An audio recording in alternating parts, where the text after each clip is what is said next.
Room থেকে বের হয়ে রাস্তায় হাঁটছি। কোনো ধরনের গাড়ি দেখতে পাচ্ছি না।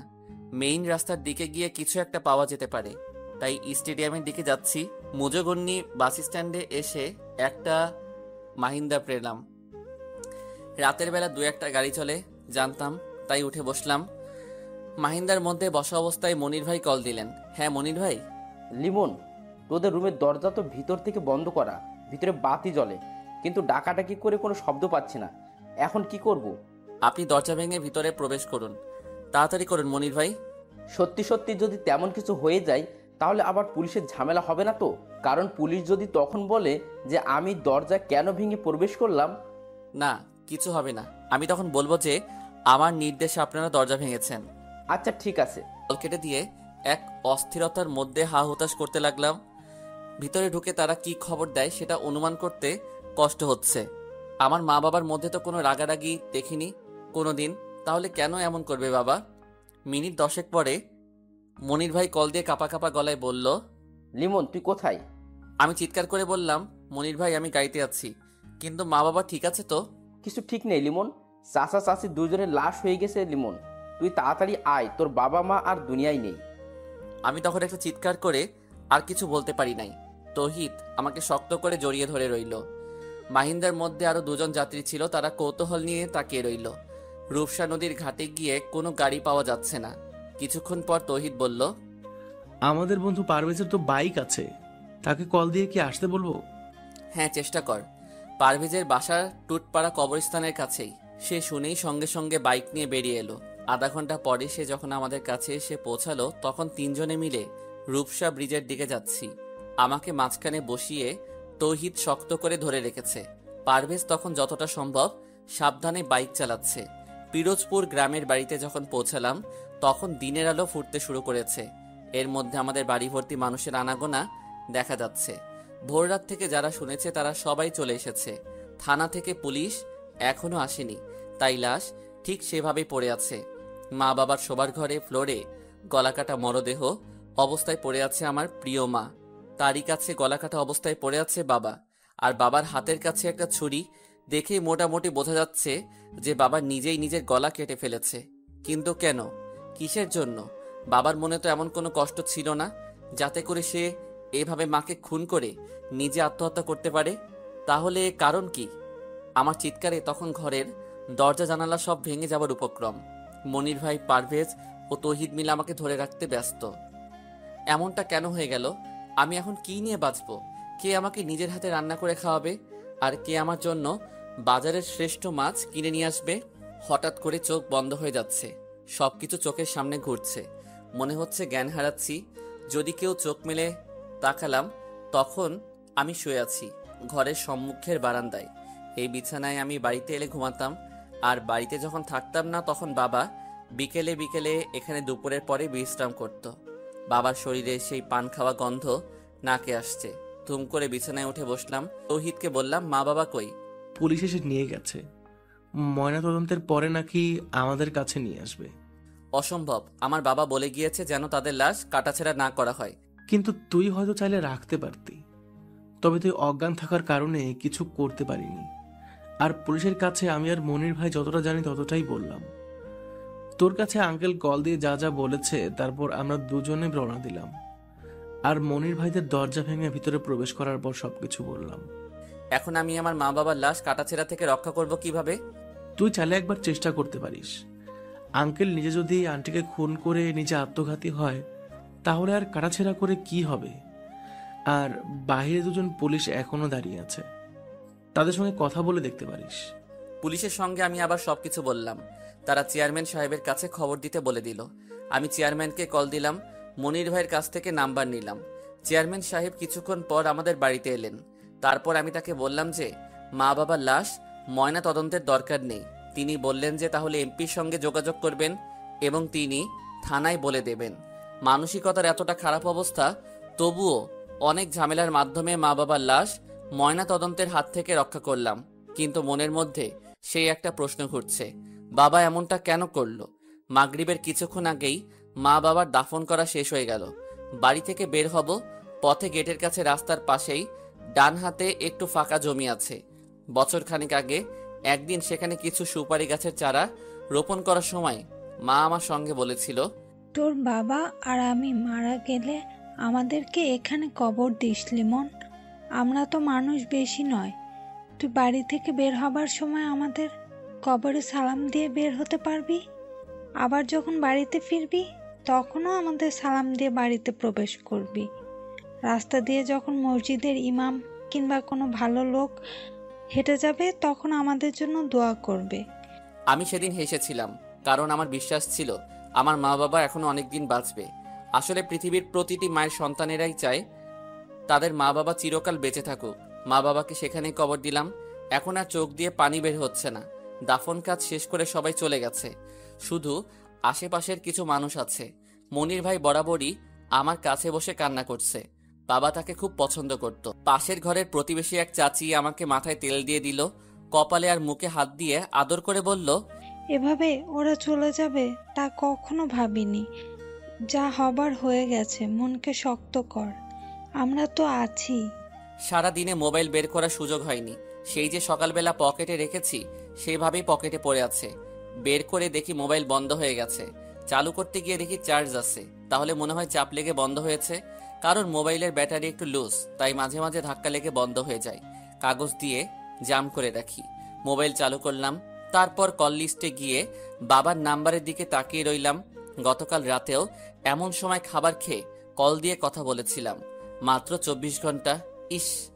হঠাৎ করে চোখ গেল উপরে মেসেজের চিহ্নের উপর। মেসেজ অপশনে গিয়ে দেখি অনেকগুলো মেসেজ। সচরাচর সিম কোম্পানির অজস্র অপ্রয়োজনীয় মেসেজের জন্য এখন মেসেজ চেক না করে ডিলিট করতাম, কিন্তু সেগুলোর মধ্যে বাবার নাম্বার দিয়ে একটা মেসেজ দেখে অবাক হলাম। গতকাল রাত 2:53 মেসেজ এসেছে, আর বাবা আমাকে কল করেছিল রাত 3:09। মেসেজ পড়ে আমার হাত কাঁপছে। লেখা আছে, তোকে বাঁচাতে গিয়ে তোর মাকে খুন করলাম এইমাত্র। 25 বছরের সংসার জীবনে যাকে আমি কখনো একটা চড়ও মারিনি, তাকেই একটু আগেই নিজের হাতে জবাই করেছি। এখন আমার নিজের গলায় কাটবো। ওরা সবাই এখন আমার চারিদিক দাঁড়িয়ে আছে। তোকে কল দিয়ে বাড়িতে আসার জন্য আমাকে বলেছে। আমি সেই ফাঁকে তোকে কল না দিয়ে আগে মেসেজ দিচ্ছি। ওদের বলেছি যে নাম্বার খুঁজে পাচ্ছি না। তোকে কল দিয়ে আমি হয়তো নিরুপায় হয়ে বাড়িতে আসতে বলবো, কিন্তু খবরদার তুই আসবি না। কারা এসব করছে সেটা তোর জানার দরকার নেই, কিন্তু তুই আর কোনোদিন গ্রামের বাড়িতে আসবি না বাবা, না হলে ওরা তোকে খুন করে ফেলবে। আমি চাই না যে আমাদের মৃত্যুর জন্য তুই প্রতিশোধ নিস, তাই সেই খুনিদের নাম বললাম না। আমি আর তোর মা তোর জন্য জীবন দিয়ে গেলাম। আমাদের স্বপ্ন ছিল তুই অনেক বড় হবি রে। আমাদের স্বপ্ন পূরণ করিস বাবা। আকাশে বসে যেন তোকে দেখে আমি আর তোর মা হাসতে পারি। বাবার মেসেজ দেখে শরীর কাঁপছে। আমি তো এই মেসেজ গতকাল দেখিনি। বাবা আমাকে গ্রামের বাড়িতে আসতে নিষেধ করেছে, কিন্তু আমি তো না জেনে চলে এসেছি। তাহলে কি আমাকে এখন তারা খুন করবে? কিন্তু কারা খুন করবে? শেষ রাতের দিকে আমাদের ঘরে আগুন লাগিয়ে দেয় শত্রুরা। আমার 3 জন তখন ঘুমাচ্ছিলাম। ঠিক তখনই তৌহিদ আগুন আগুন বলে চিৎকার করতে লাগলো। আচ্ছা, আরেকটু খুলে বলি। তৌহিদ ও পারভেজ দুজনেই মেসেজ পড়ে চমকে গেল। তৌহিদ আস্তে করে কানে কানে বলল, এই কথা কাউকে কিছু বলিস না, কারণ এখন তোর আশেপাশের সবাইকে শত্রু মনে করতে হবে। মনিরুল ভাইদের বাড়ি থেকে রাতের খাবার রান্না করে পাঠানো হয়েছে। তৌহিদ ও পারভেজ সেই খাবার খেয়েছে। আমাকেও তৌহিদ নিজের হাতে ভাত মেখে 2 লোকমা খাইয়ে দিল। সমস্ত ঘরের মধ্যে মা বাবার স্মৃতি জড়িয়ে আছে। রাতের বেলা আমি তৌহিদ ও পারভেজ একসঙ্গে ঘুমালাম। মনির ভাই থাকতে চেয়েছিলেন, কিন্তু আমরা নিষেধ করেছি। রাত 10টার দিকে আমার স্কুলের শিক্ষক এসেছিলেন দেখা করতে। অনেক কিছু উপদেশ দিয়ে 25-30 মিনিট পরে বিদায় নিয়ে চলে গেলেন। কারা হতে পারে সেই খুনের আসামি? আমাকে মারার জন্য কেন তাদের পরিকল্পনা? বাবা কেন আমাকে এসব থেকে আলাদা হতে বলল? লিমন, তুই ঘুমানোর চেষ্টা কর বন্ধু। আমি আর তুই জেগে আছি। যদি সত্যিই কেউ তোদের শত্রু থাকে তাহলে অবশ্যই হামলা করতে পারে। কিন্তু কেন করবে এমন? আমার তো কোনো শত্রু নেই, আর তাছাড়া আমরা কারো ক্ষতি করিনি কোনোদিন। দোস্ত, আজকাল ভালো মানুষদের ধ্বংস করার জন্য পৃথিবীতে অনেক খারাপ মানুষ আছে রে। নিশ্চয়ই এখানে অনেক বড় কিছু ঘটনা আছে, তাই সেটা আমাদের খুঁজে বের করতে হবে। কিন্তু বাবা তো আমাকে গ্রামে আসতে নিষেধ করেছে। তাহলে কি বাবার শেষ অনুরোধ রাখতে পারবো না? তুই নিজে গ্রাম ত্যাগ করবি, কিন্তু গোয়েন্দা বা সিআইডি মোতায়েন করতে হবে। তারা অবশ্যই এই রহস্যের উন্মোচন করতে সক্ষম হবে। তখন সবকিছু পরিষ্কার হবে। এরপরই আমরা চুপচাপ শুয়ে রইলাম। বাইরে ও ঘরের মধ্যে বৈদ্যুতিক বাতি জ্বলছে। মা বাবার কত স্মৃতি মনে পড়ে যাচ্ছে। চোখ বেয়ে অজান্তেই অগোচরে পানি বের হয়ে আসছে। এইভাবেই কখন চোখ বন্ধ করে ছিলাম জানি না, কিন্তু হঠাৎ করে তৌহিদের মুখে আগুন আগুন চিৎকার শুনে খুব ভয় পেয়ে বিছানায় বসলাম। দোস্ত তাড়াতাড়ি বের হতে হবে, নাইলে সবাই আগুনে পুড়ে মারা যাবে। কিন্তু আমরা যখন দরজা খুলে বের হতে যাব, তখন দেখি দরজা বাহির থেকে বন্ধ করা। 3টা দরজা দিয়ে বাহির হওয়া যায়, কিন্তু সবগুলোই বাহির থেকে বন্ধ করে রাখা হয়েছে। গতকাল যেই পিছনের দরজা ভেঙে মনির ভাই প্রবেশ করেছিল, সেটা আজকে একদম ভালো করে পেরেক ঠুকে বন্ধ করে দিয়েছি। কিছু বাকি 2টি দরজা কারা বন্ধ করলো? আমাকে যারা খুন করতে চায় তারা কি এসব করছে? পশ্চিমে একটা নড়বড়ে জানালা ছিল, সেটাই এক ধাক্কা দিয়ে ভেঙে দিল পারভেজ। তারপর আমি, পারভেজ ও তৌহিদ বেরিয়ে গেলাম। আগুন সেই সময় প্রায় সমস্ত টিনের চালে ছড়িয়ে গেছে। ইটের দেয়াল হলেও কাঠ আর টিনের চালের ছাউনি দিয়ে ঘেরা ঘরটা চোখের সামনে পড়ছে। তৌহিদ ও পারভেজ দুজনেই সামনের দরজা বাহির থেকে খুলে পারভেজের বাইক বের করলো। আরও কিছু জিনিসপত্র বের করতে চেয়েছিল, কিন্তু পরিস্থিতি খুবই অস্বাভাবিক। আবারও সেই চিৎকার চেঁচামেচি শুনে গভীর রাতে অনেকেই ছুটে এসেছে। পানি ঢেলে আগুন নিভে যাবে, তাই পানি নিয়ে ব্যস্ত অনেকেই। আমি শুধু ঘরের সামনের আম গাছের গোড়ায় ঘাপটি মেরে বসে রইলাম। সকালবেলা পুলিশ এসেছে, আবার চেয়ারম্যান সাহেব নিজেও উপস্থিত হয়েছেন। কিন্তু মা বাবার স্মৃতি বিজড়িত ঘরটা দাঁড়িয়ে আছে পোড়া এক বীভৎস রূপ ধরে। আপনারা তখন কোথায় ছিলেন? আগুনের ঘটনা প্রথম কে দেখে? জি স্যার, আমি প্রথমে দেখতে পেয়েছি। আমার কান খুব পাতলা, ঘুমের মধ্যে পালা নড়া শব্দটাও কানে আসে। আমি যখন শুনি যে টিন পড়ছে আর স্ক্রু একটা একটা করে পটপট করে ছুটছে, তখন চিৎকার করেছি। আপনারা বাইরে বের হওয়ার পর কেউ কি তখন এখানে ছিল বা আক্রমণ করতে চেয়েছিল? না স্যার, তেমন কিছু নয়। আমরা তো এখানে সম্পূর্ণ ফাঁকা দেখেছি। আচ্ছা লিমন সাহেব, আপনার মা বাবার সঙ্গে কারো শত্রুতা ছিল? যেহেতু এখন একটা আক্রমণ হয়েছে, তাও আমরা কিছু শত্রুদের সন্দেহ করি। তেমন কোনো শত্রু নেই যারা খুন করবে। আমরা সবসময় ঝামেলা এড়িয়ে চলতাম। জমি জমা নিয়ে কারো সঙ্গে কোনো বিবাদ ছিল নিজেদের মধ্যে বংশগত ব্যাপারে? দলিল চাচার সঙ্গে পূর্বপাড়ায় একটা রাস্তার পাশের জমি নিয়ে মামলা চলে। তবে বাবা সপ্তাহখানিক আগে বলছিল যে জলিল চাচা নাকি আমাদের জমি ফিরিয়ে দিতে রাজি হয়েছে। এমন তো হতে পারে সেই জলিল পরিকল্পনা করে ইচ্ছে করেই জমি ছেড়েছে, কারণ মনে মনে একদম খুন করার ষড়যন্ত্র ছিল। আমি সেটা জানি না। আপনার কি ধারণা, আপনার মা বাবা দুজনে আত্মহত্যা করেছে নাকি খুন করা হয়েছে? হ্যাঁ স্যার, লিমনের বাবা আমাকে কল করার আগে একটা মেসেজ দিয়েছিল, কিন্তু সেই মেসেজ চেক করা হয় নাই বলে জানতাম না। তাকে কেউ খুব ভয় দেখিয়ে আত্মহত্যা করতে বাধ্য করেছে। ও মাই গড, বলেন কি? দারোগা সাহেব মেসেজটি জোরে জোরে পড়লেন। চেয়ারম্যান সাহেব গভীর চিন্তার মধ্যে হারিয়ে গেল, সেটা বোঝা যাচ্ছে। জলিল মিয়াকে ভালো করে জিজ্ঞেস করতে হবে বলে দারোগা সাহেব বাজারে চলে গেলেন। দুপুর পর্যন্ত অনেকেই আমাদের বাড়িতে ছিলেন। দুপুরে খাবার খেলাম প্রতিবেশী মনু আর কাকার বাড়িতে। কাকিমা রান্না করে ডেকেছিল, কিন্তু আমি যাইনি বলে পাঠিয়ে দিয়েছে। বিকেলের দিকে পারভেজ খুলনা চলে গেল, তবে আমাকে নিয়ে যাবার খুব চেষ্টা করেছে। তুই এখানে থাকলে কিন্তু অনেক বিপদে পড়বি লিমন। তার চেয়ে খুলনা বরং শহরে চল তাড়াতাড়ি, তাহলে সেখানে মোটামুটি নিরাপত্তা আছে। কিন্তু সেখানে আঙ্কেল নিজে তোকে আসতে নিষেধ করেছে। সেখানে তুই কি করবি দোস্ত? নিজের জীবনের বিপদ ডেকে এনে ভুল করিস না বন্ধু, চল আমার সঙ্গে। আমি রহস্যের শেষ দেখে যেতে চাই পারভেজ। কারা আমার মা বাবার সর্বনাশ করেছে, আমি সেই গোপনীয় সবকিছু পরিষ্কার করতে চাই, না হলে শান্তি নেই। তুই বরং সাজু ভাইয়ের সাহায্য নিতে পারিস। তোর মনে আছে সাজু ভাইয়ের কথা? হ্যাঁ মনে আছে, কিন্তু তিনি কি আসবেন আমার মা বাবার খুনের রহস্য বের করতে? আমাকে কে বা কারা খুন করতে চায় সেই রহস্যের উন্মোচন কি সাজু ভাই করতে পারবে? আমার বিশ্বাস তিনি পারবেন, কারণ সাজু ভাই হচ্ছে ঠান্ডা মাথার এক রোমান্টিক মানুষ। সকলের সঙ্গে কত সুন্দর মিল, তাই না? সেবার যখন তিনি খুলনা এসেছিলেন তোমাদের ম্যাচের মধ্যে, তখন তো আমরা সবাই দেখা করতে। সাজু ভাই, সজীব ভাই, শফিক ভাই আর রকি ভাই এরা সবাই যে রুমে থাকতো, এখন আমরা সেই রুমেই থাকি। বললাম, ঠিক আছে পারভেজ, তুই বরং এখন সন্ধ্যা হবার আগে চলে যা। আমি আর তৌহিদ আগামীকাল সকালে খুলনা আসবো। তারপর সাজু ভাইয়ের সঙ্গে যোগাযোগ করে সবকিছু তাকে জানাবো। তাহলে রাতে থাকতে হবে কেন?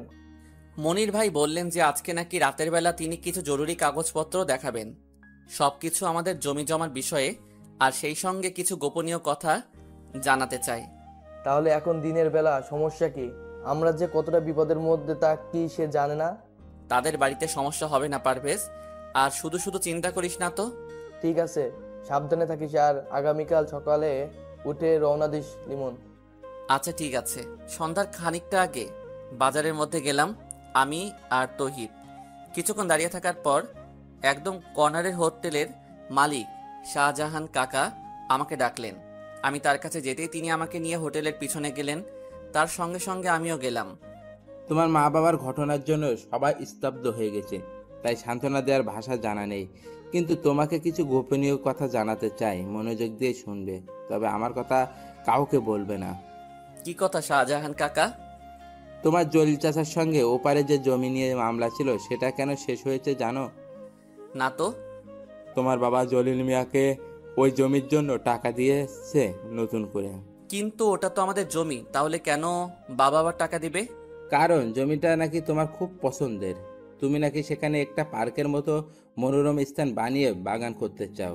হ্যাঁ, কিন্তু তোমার বাবা আমাকে বলেছিলেন যে তোমার নাকি খুব ইচ্ছে ওখানে বাগান করবে, তাই তিনি অনেক চেষ্টা করেও জমিটা রক্ষা করতে চেয়েছে, কিন্তু নিজেই। জমির বিনিময়ে যদি জলিল চাচা টাকা নিয়ে থাকে তাহলে আবার ঝামেলা কিসের? সেখানেই ঝামেলা লিমন। আমি তো হোটেলের মানুষ, তাই অনেক কিছু জানি। কারণ বাংলাদেশের মধ্যে হোটেল বা চায়ের দোকানে সবচেয়ে বেশি আলোচনা হয়, দলীয় বা বিরোধী দলীয় সকল পক্ষের কথা জানা যায়। সকালে এক গ্রুপ আর বিকেলে অন্য গ্রুপ। আপনি কি তেমন কিছু জানেন? না বাবা, তবে আমারও পরিবার আছে, তাই বেশি কিছু বলে বিপদে পড়তে চাই না। যতটুকু বললাম ততটুকু দিয়ে খুঁড়তে আরম্ভ করো।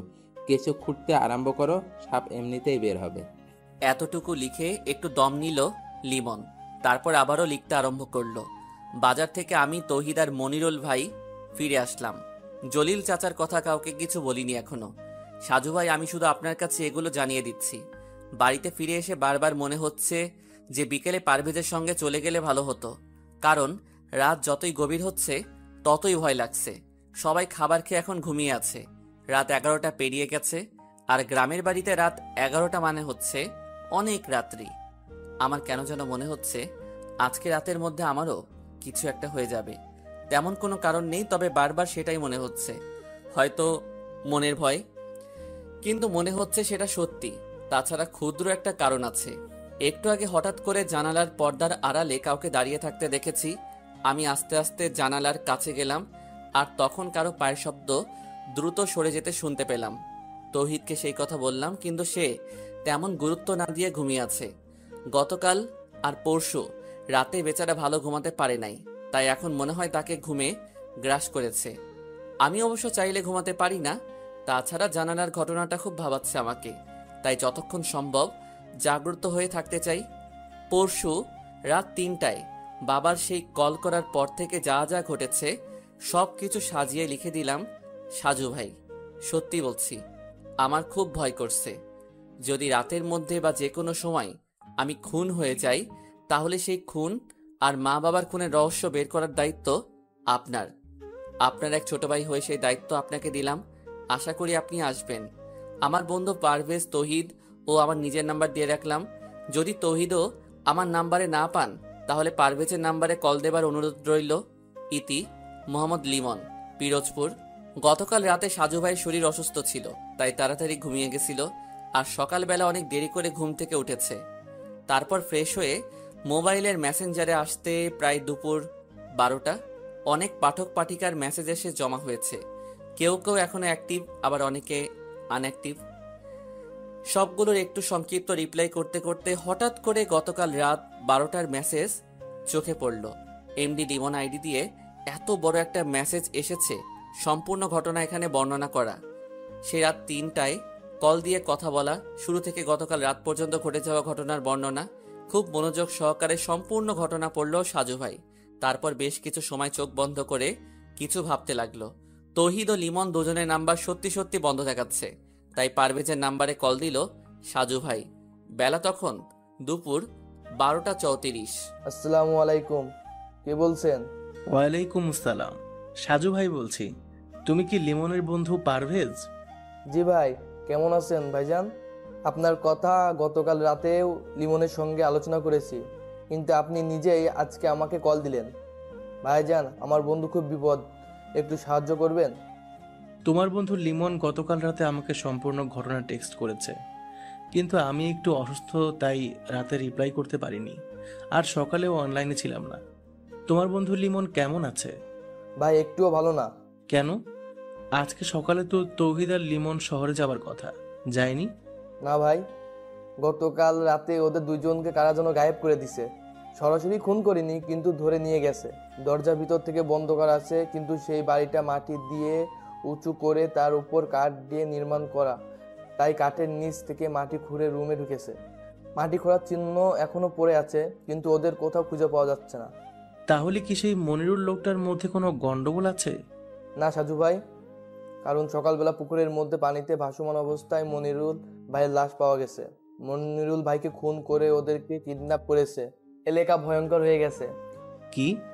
লিমনের মা বাবা দুইজনের কবরের মাঝখানে একটা কাগজ পাওয়া গেছে, সেই কাগজে লেখা আছে, সরি আব্বাজান। কেউ ভাবছে লিমন আর তৌহিদ খুন করে এখান থেকে পালিয়ে গেছে, আবার কেউ বলছে তাহলে ওভাবে দরজা না খুলে মাটি খুঁড়ে বের হব, তো উপযুক্ত কারণ পাচ্ছি না। কিন্তু সকল মানুষের কথা কানে না নিয়ে সরাসরি গিয়ে সাজু দেখতে যাচ্ছে। সাজুদের গ্রামের বাড়ি বাগেরহাট, যেহেতু তাদের পাশের জেলা হচ্ছে পিরোজপুর, তাই সরাসরি সে আগে বাড়িতে যাবে। তারপর সেখান থেকে নিজস্ব বাইক নিয়ে পিরোজপুর যাওয়া যাবে। গুলিস্তান থেকে দোলা পরিবহনের লঞ্চ পারাপারের গাড়ির টিকিট সংগ্রহ করলো। অনেকদিন পর সে গ্রামের বাড়িতে যাচ্ছে। দাদা দাদির সঙ্গে কতদিন তার দেখা হয় না। যেহেতু লঞ্চ পারাপারের গাড়ি, তাই ফেরির মধ্যে অপেক্ষা করার ঝামেলা নেই। কবে যে স্বপ্নে সেই পদ্মা সেতু নির্মাণ কাজ শেষ হবে। গ্রামের মধ্যে এখন এক অস্থিরতা তৈরি হয়ে গেছে, যেটা কল্পনার মধ্যে ছিল না।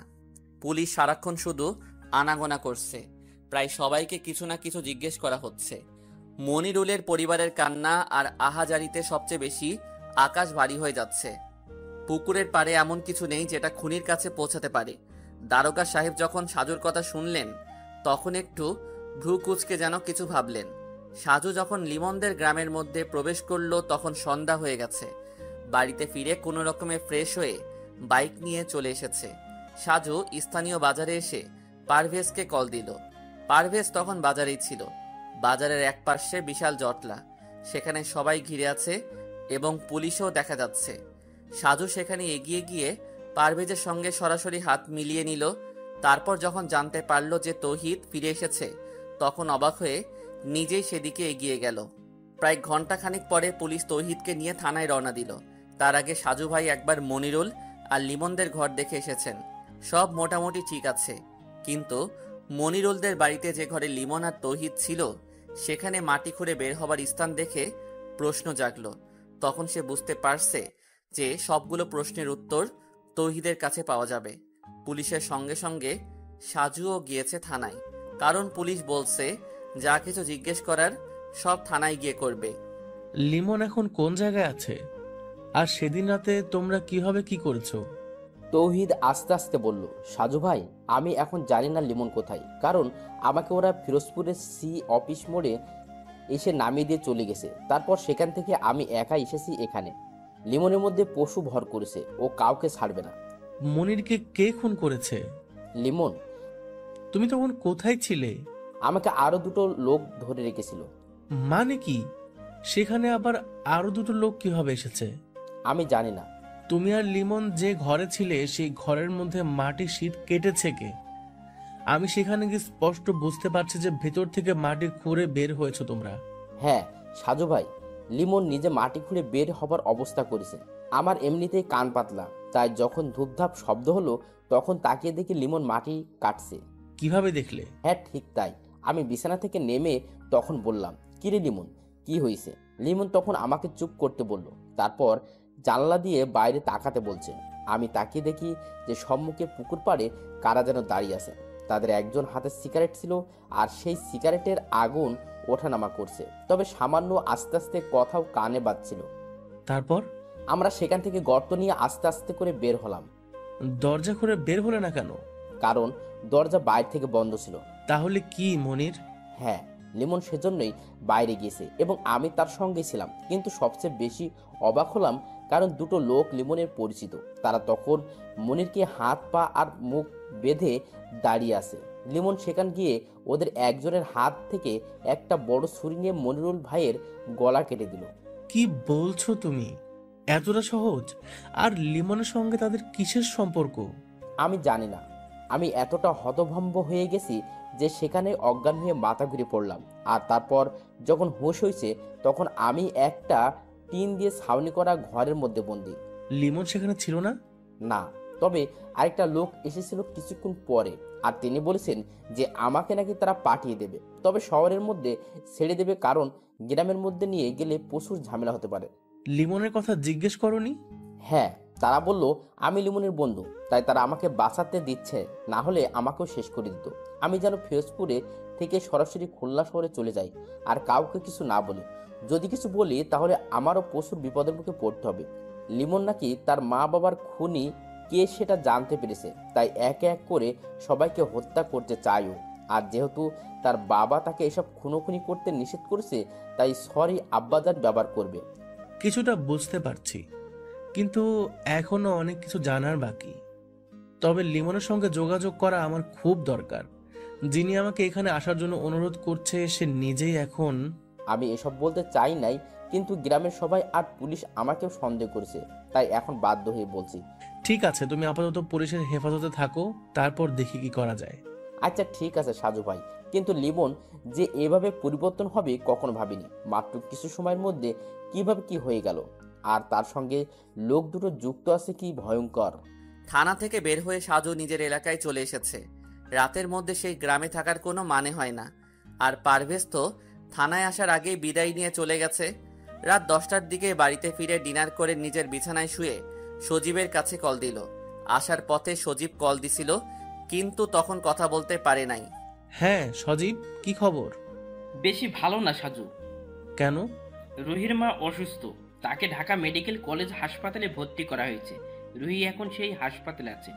আমি তো চট্টগ্রামে আছি, আর তুই আজকে নাকি বাড়িতে গেলি। হ্যাঁ, পিরোজপুরে একটা মামলার মধ্যে জড়িয়ে যাওয়ার সম্ভাবনা আছে, তবে আগের চেয়ে এটা বেশ জটিল মনে হচ্ছে। কি রকম? ছেলেটা খুলনায় আমরা যেই মেসে ছিলাম সেই মেসেই থাকে। ওর মা বাবা দুজনেই যে কোনো অদৃশ্য কারণে আত্মহত্যা করেছে, কিন্তু সেগুলোর পেছনে একটা চক্র কাজ করছে। তাদের সন্দেহ করে এখন ওই ছেলে খুন করা শুরু করেছে। বেশি জটিল সমস্যা। হ্যাঁ, আর একা একা ভালো লাগে না। রকি বা তুই যে কোনো একজন সঙ্গী হলে ভালো হতো। তাহলে ছুটি নিয়ে আসবো নাকি? যদি পারিস তবে বেশ ভালো হবে।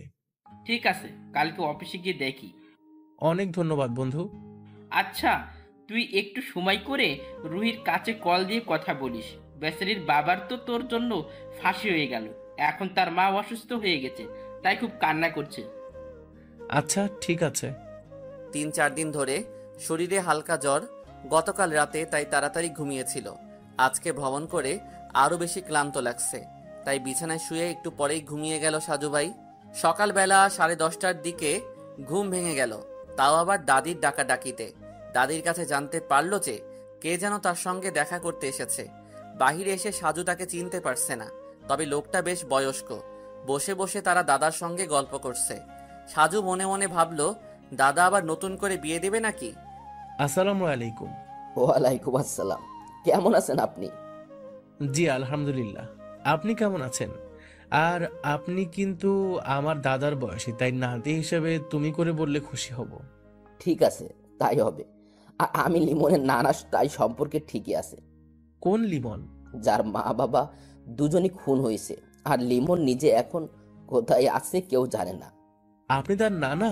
হ্যাঁ, তবে আপন নানা নয়, ওরা মায়ের সম্পর্কে চাচা হই আমি।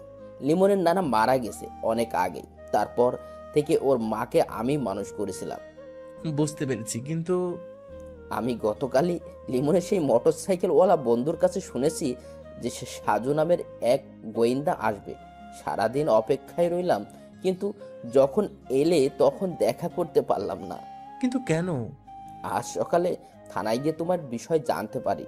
তবে গতকালই লিমনের বন্ধুর কাছে শুনেছি তোমার বাসা বাগেরহাট আর এই উপজেলায়। আমি এক সময় পিরোজপুর জেলা স্কুলের শিক্ষক ছিলাম। আমার এক ছাত্র আছে তোমাদের এই গ্রামের মধ্যে। আজকে সকালে যখন তাকে তোমার নাম করে জিজ্ঞেস করেছি তখন সে তোমার ঠিকানা দিয়েছে। আমাকে এতটা জরুরি ভিত্তিতে খুঁজে বের করার কারণ কি? লিমনের মা বাবার বিপদের আশঙ্কা আমি আগে করেছিলাম, আর তারাও জানতো লিমনের বাবার কাছে একটা স্বর্ণের পুতুল আছে, খাঁটি স্বর্ণের পুতুল। বলেন কি? কিভাবে কি? এমন সময় সাজুর মোবাইল বেজে উঠল। নাম্বার দেখে চিনতে পারল সাজু। গতকাল রাতে থানা থেকে বের হওয়ার সময় সাজু ভাই থানার দারোগা সাহেবের নাম্বার নিয়ে এসেছেন এবং তার নিজের নাম্বারও দিয়ে এসেছে। Hello sir. সাজু সাহেব, আপনি কোথায়? আমি তো বাড়িতে। আপনি? আমি এখন সেই লিমনদের গ্রামের মধ্যে তাদের স্থানীয় বাজারে আছি। লিমন তো আজকে রাতে এই বাজারের হোটেল মালিক শাহজাহানের নামের লোকটাকে খুন করেছে। কি? আর কিভাবে নিশ্চিত হলেন খুনটা যে লিমন করেছে? লাশের পাশে চিরকুট ছিল সরি আব্বাজান, আর আপনাকে উদ্দেশ্য করে কিছু কথার লেখা। আমাকে উদ্দেশ্য করে? হ্যাঁ সাজু সাহেব। কি লেখা আছে সেখানে? লেখা আছে, সাজু ভাই আমাকে ক্ষমা করবেন প্লিজ।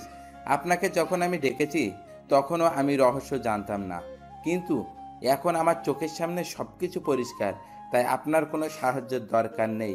আমার মা বাবার হত্যার বিচার আমি নিজেই করব। খুব ভালো হয় যদি আপনি আর আমাদের গ্রামে না আসেন, কারণ আপনি থাকলে আমার ঝামেলা হবে। তাই আপনাকে সাবধান করে দিচ্ছি, আমার পথের মধ্যে যদি কোনো বাধা হয়ে দাঁড়ান তাহলে কিন্তু আপনাকেও বিপদে পড়তে হবে। তৌহিদকে মেরে ফেলা উচিত ছিল, শালাকে বন্ধু ভেবে ছেড়ে দিয়েছি, আর সে সব কিছু বলে দিয়েছে। ভেবেছিলাম যে লুকিয়ে লুকিয়ে প্রতিশোধ নিতে পারবো, কিন্তু ওর জন্য আর হলো না। তৌহিদকে সাবধানে থাকতে বলবেন, কারণ ওকে নিষেধ করার পরও যখন সব কিছু বলে দিয়েছে তখন কিছুটা মূল্য দিতে হবে তাকে। এই শাহজাহান কাকা আমার বাবার সঙ্গে বেইমানি করেছে, বাবার কাছ থেকে পুতুলের কথা জেনে সেটা আরেকজনকে বলে দিয়েছে, তাই একে ঘুম পাড়িয়ে দিলাম। এখনো অনেক কিছু ঘটনার বাকি আছে, তবে খেলাটা আমি খেলতে চাই। দারোগা সাহেব, আমার মনে হচ্ছে যে লিমন এগুলো করছে না। আপনি কি লিমনের বন্ধু তৌহিদকে ছেড়ে দিয়েছেন নাকি আপনার হেফাজতে আছে? আমার কাছে আছে। তাকে আটকে রাখুন। নিশ্চয়ই তৌহিদ কোনো কিছু লুকাচ্ছে, কারণ একটা অদৃশ্য মেঘ চোখের সামনে ঘুরছে। দেখুন, সেটা হয়তো সম্ভব না। উপর মহল থেকে সকালবেলা কল এসেছে, তাই তৌহিদকে ছেড়ে দিতে হবে। মানে তৌহিদের উপরে লোক আছে? হ্যাঁ, তার এক আঙ্কেলের সঙ্গে এমপি সাহেবের খুব ভালো সম্পর্ক আছে, তাই এমপি সাহেবের সুপারিশে ছাড়তে হবে। নিশ্চয়ই কোনো ঝামেলা আছে, না হলে তো এমন ছোট্ট বিষয় নিয়ে এমপি সাহেবের মাথা ব্যথা হবার কোনো কারণ নেই। আর একটি কথা সাজু সাহেব, জি বলেন। আপনাকে আর এই মামলার বিষয়ে এদিকে আসতে হবে না। আমরা সবাই লিমনকে ধরার চেষ্টা করছি। কিন্তু কেন? এখানে কোনো রহস্য নেই। সকালবেলা আমরা অর্ডার পেয়েছি যে লিমনকে যে কোনো মূল্য ধরে ফেলতে হবে, কারণ নিজের মা বাবার জন্য সে এখন হিংস্র মরিয়া হয়ে গেছে। সেই জন্য তাকে এই মুহূর্তে থামানো দরকার। আপনি কি লিমনের বাবার কাছে একটা পুতুল ছিল সেই বিষয়ে কিছু জানেন? কিসের পুতুল? স্বর্ণের পুতুল। না, জানতাম না, কিন্তু লিমনের চিঠিতে পুতুলের কথা উল্লেখ করা হয়েছে। ঘটনা কি? আমিও সঠিক জানি না, তবে সত্যি সত্যি যদি লিমনের বাবার কাছে সেই স্বর্ণের পুতুল থাকে তাহলে সেটা তিনি কোথায় পেলেন সেটা আগে জানতে হবে আমাদের। তারপর সেই পুতুল এখন কোথায় আছে আর তার সঙ্গে লিমনের নিজের জীবনের কোনো বিপদ আছে কিনা সেটা বের করতে হবে। কিন্তু আপনাকে তো এখন এইসবের মধ্যে থেকে দূরে থাকতে বলা হয়েছে। এটা অন্যায়। আমি আমার নিজের মতো কাজ করে যাব, সেখানে বেআইনিভাবে কেউ কিছু যদি বলে তবে মানবো কেন? সেটা আপনার ইচ্ছে, তবে আমাদের কাছ থেকে আপনি কোনো তথ্য বা সাহায্য পাবেন না। আপনাদের কাছ থেকে না পেতে পারি, কিন্তু যদি আপনার কাছে চাই? মানে হচ্ছে সমগ্র পুলিশের সাহায্য দরকার নেই, শুধু আপনার সহযোগিতা কামনা করছি। আশা করি আপনি আমাদের অনুরোধ রাখবেন, কারণ আপনার মধ্যে আমি সততা দেখেছি। হা, পুলিশের আবার সততা? আমি ব্যক্তিগতভাবে আপনার সঙ্গে যোগাযোগ রাখতে চাই এবং এই মামলার রহস্য বের করতে চাই। আমি চেষ্টা করব আপনাকে সাহায্য করতে, কিন্তু একটা পরামর্শ দেবে। এখানে অনেক বড় রাজনৈতিক নেতাদের দল জড়িত আছে, তারা কিন্তু যে কোনো সময় যে কোনো কিছু করতে পারে। আপনি নিজের জীবন ঝুঁকিতে না ফেললে আপনার জন্য মঙ্গল হবে। অনেক অনেক ধন্যবাদ স্যার। বুঝতে পারছি সাজু সাহেব। আচ্ছা বাদ দেন তো এইসব কথা, আপনার যখন যা দরকার সব কিছু আমাকে বলবেন, আমি আপনাকে সাহায্য করতে আপ্রাণ চেষ্টা করব। মোবাইলে কথা বলা শেষ করে সাজু ভাই আবার বুড়ো লোকটার দিকে তাকিয়ে বলল, লিমন তো আরেকটা খুন করেছে, বাজারের সেই শাহজাহান নামের লোকটাকে। বলো কি? আমি বুঝতে পারছি না। আপনি কি আমাকে সেই পুতুলের রহস্যের কি কি কারণ আছে সেটা বলবেন? সেটা বলার জন্য আমি এসেছি। একটু তাড়াতাড়ি বলবেন প্লিজ। আমি খুব অসুস্থ, আমার বসতে কষ্ট হচ্ছে। ঠিক আছে, সংক্ষিপ্ত করে বলি। মাসখানেক হবে লিমনের বাবা সুন্দরবন গেছিল খাঁটি মধুর জন্য। সেখানে যারা সচরাচর জঙ্গল থেকে মধু সংগ্রহ করে তাদের কাছ থেকে খাঁটি মধু কেনার জন্য গেল। একটা লোক সঙ্গে আমাদের ফিরোজপুরে পরিচয় হয়েছে তার। তিনি এখানে মধু বিক্রি করতে এসেছিলেন, কিন্তু মধু বিক্রি যখন শেষ ঠিক সেই সময় তার সঙ্গে দেখা হয়েছে লিমনের বাবার। তারপর সেই লোকটা বলেন যে তার বাড়িতে গেলে বা কিছুদিন পর সে আবার মধু নিয়ে আসবে। লিমনের বাবা তখন তার ফোন নাম্বার রেখে দিয়েছিল এবং নিজে গিয়ে মধু আনবে সেটাও জানিয়েছিল। তারপর যখন সেই লোকটার বাড়িতে গেল তখনই সেই লোকটা বাচ্চা মেয়েটির হাতে একটা পুতুল দেখতে পায়। ফাজলামো করে সেই ওই বাচ্চার হাত দিয়ে পুতুলটা নিয়েছিল, কিন্তু সেটা ধরার পরে হাতের অনুভবে কেমন খটকা লাগলো। লিমনের বাবা একসময় স্বর্ণের কারিগর ছিল, জানো তো তুমি? না, জানতাম না। প্রায় 15 বছর সেই কারিগর ছিল, তাই সেই স্বর্ণের পুতুল ধরে কেমন যেন অনুভূত হচ্ছে। সে তখন ওই লোকটার কাছে জিজ্ঞাসা করে পুতুলটা কোথায় পেয়েছে তারা। লোকটা বলে যে তিনি নাকি জঙ্গলের মধ্যে পেয়েছেন, তারপর লুঙ্গির ভাঁজে নিয়ে এসে মেয়েকে দিয়েছেন। তখন সেই লোকটাকে বলে লিমনের বাবা পুতুলটা নিজের সঙ্গে করে নিয়ে আসে। তারপর ফিরোজপুর এসে নিজের পরিচিত পুরনো এক বন্ধুর কাছে গিয়ে সেটা পরীক্ষা করে, আর সেটাই ছিল তার চরম একটা ভুল। চরম ভুল কেন? কারণ সে যেহেতু কারিগর ছিল তাই চাইলে নিজের ঘরে বসে পরীক্ষা পান, কিন্তু যখন প্রমাণিত হয়েছে যে ওটা খাঁটি স্বর্ণ তখন তার সেই স্বর্ণকার বন্ধুর মনে শয়তানি আরম্ভ হয়ে গেল। কিরকম? এত বড় একটা স্বর্ণের পুতুল দেখে যে কেউ তো লোভে পড়তে পারে, স্বাভাবিক। তারপর? লিমনের বাবা তখন তার বন্ধুর কাছে সেই মধু বিক্রেতার কথা বলে দেয়। এটা ছিল তৃতীয় ভুল, কিন্তু বিশ্বস্ত বন্ধু তাই বলতে দ্বিধা করে নাই। সেই বন্ধু তখনই পরের দিন মধু বিক্রেতার কাছে চলে গেল, কারণ যেখানে ওটা পাওয়া গেছে সেখানে গিয়ে আরো সন্ধান করার জন্য। তারপর? মধু বিক্রেতা তখন কৌতূহলী হয়ে গেল আর বারবার কাহিনী জানতে চাইলো। তখনই তিনি সেই পুতুলটা যে স্বর্ণের পুতুল সেটা তাকে বলে দেয়। হায় আল্লাহ! তখন মধু বিক্রেতা চলে এলো লিমনদের গ্রামের বাড়িতে এবং খুঁজে বের করলো তাদের বাড়ি, কিন্তু লিমনের বাবা পুতুলের কথা অস্বীকার করেন এবং তাকে চলে যেতে বলে। তখন লোকটা গিয়ে সরাসরি চেয়ারম্যান সাহেবের কাছে সবকিছু খুলে বলে।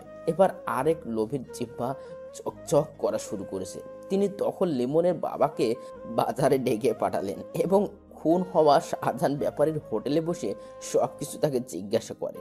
আস্তে আস্তে কথাটা ছড়িয়ে গেল দুই একজন বড় বড় মানুষের কাছে, আর তারা ভিন্ন ভিন্ন সময়ে রাতের আধারে দেখতে করতে আসতো। কেউ কেউ হুমকি দিত, আবার কেউ ছলে বলে কৌশলে কথা বের করতে চাইতো। এসব নিয়ে তিনি টেনশন করতেন? হ্যাঁ, একদিন আমার কাছে গিয়ে বিস্তারিত সব খুলে বলে আর পুতুলটা আমাকে দেখায়। তখন সে বলেছিল তার বিপদের কথা, তাকে যে কোনো মুহূর্তে কিছু করে ফেলতে পারে সেই কথা। তাহলে তো লিমনের বাবাও লোভী মানুষ, কারণ তিনি এটা একা একা হজম করতে চায়। হ্যাঁ ঠিক, আমি তাকে সেটাই বোঝাতে চেষ্টা করেছি, কিন্তু সে আমাকে ভুল বুঝে চলে আসে। তারপর এর মাত্র 3 দিনের মাথায় এমন একটা মর্মান্তিক ঘটনা ঘটে গেল। সেই পুতুল কোথায় কেউ জানে? এখন পর্যন্ত না। লিমনের বাবা সেটা নিজে মনে হয় লুকিয়ে রেখেছে। এই সমস্ত ঘটনা পুলিশের কাছে না বলে কেন আমাকে বলতে এসেছেন জানতে পারি? পুলিশের উপর বিশ্বাস নেই, আর তোমার বিষয় যখন জানলাম যে তুমি মোটামুটি বড়লোক বাবার সন্তান, তোমার বাবা লন্ডনে থাকে, আর তাছাড়া তুমি গোয়েন্দা, তাই বলতে ইচ্ছা করছিল। হয়তো সে খুনের রহস্য উন্মোচন করতে পারবে। তার তোমাকে সেই পুত্রের রহস্য নিয়ে এগোতে হবে। সেটাই তো বুঝতে পারছি না। আমি এখন আসি, বেলা প্রায় দুপুর পেরিয়ে গেল। না না, দুপুরে খাওয়া দাওয়া করে যান। না, আমি চলে যাব, কিন্তু অবশ্যই আবার তোমার সঙ্গে দেখা হবে। ঠিক আছে। লিমনের যখন জ্ঞান ফিরেছে তখন সে একটা বন্ধ রুমে বন্দি, সম্পূর্ণ নতুন স্থান। এমন ঘরের মধ্যে সে কিভাবে এসেছে সেটাই তো বুঝতে পারছে না। বিছানার পাশে একটা চেয়ারে লাল গেঞ্জি পরে একটা লোক বসে আছে। তাকে চোখ মেলে যখন নড়াচড়া করতে দেখলো তখন শরীর ঝাড়া দিয়ে বলল, ডাক্তারের কথা তাহলে মিলে গেছে? কে আপনি আর আমি এখানে কেন? আমি কে সেটা তোমার না জানলেও চলবে, তবে তুমি এখানে আসো কারণ তোমাকে এখন পুলিশের লোকজন হন্যে হয়ে খুঁজছে। পুলিশ? আমাকে? কিন্তু কেন? মনির ও শাহজাহান নামের হোটেল মালিকের খুন করার অপরাধে তুমি এখন মোস্ট ওয়ান্টেড আসামি। আমি কখন খুন করেছি? সেদিন রাতে আমি তো ঘুমিয়েছিলাম, তারপর তো কিছু মনে নেই। হা হা হা, তোমাকে অজ্ঞান করে রাখা হয়েছিল কারণ তোমার স্থানে অন্য কেউ খুন করবে, আর সেই খুনের দায় পড়বে তোমার উপর। তারপর হতে তুমি হবে নিরুপায়, এবং সেই নিরুপায় জীবন থেকে বাঁচতে হলে তোমাকে আমাদের বসের কথা মেনে চলতে হবে। বস? বস কে? সেটা তো বলা যাবে না, আমাকে যতটুকু বলতে বলা হয়েছে ততটুকুই বললাম। তোমার মা বাবার মৃত্যুর জন্য দায়ী লোকের মধ্যে দুজন অলরেডি কবরে চলে গেছে। তোমার অবর্তমানে আমাদের বস নিজেই অন্য কাউকে দিয়ে কাজ করাচ্ছেন। তাতে আপনার বসের লাভ কি? তোমার বাবার কাছে একটা স্বর্ণের পুতুল ছিল, তিনি সেটা কোথায় রেখে দিয়েছে সেটা জানতে হবে। স্বর্ণের পুতুল? হ্যাঁ। এমন সময় একটা মেয়ে রুমের মধ্যে প্রবেশ করলো। তার হাতে ট্রেতে চায়ের কাপ, নাস্তার ব্যবস্থা আছে। লোকটা তখন মেয়েটার দিকে তাকিয়ে বলল, আমি একটু বসের সঙ্গে মোবাইলে কথা বলে আসি, তুমি ততক্ষণ একে নাস্তা করতে দাও।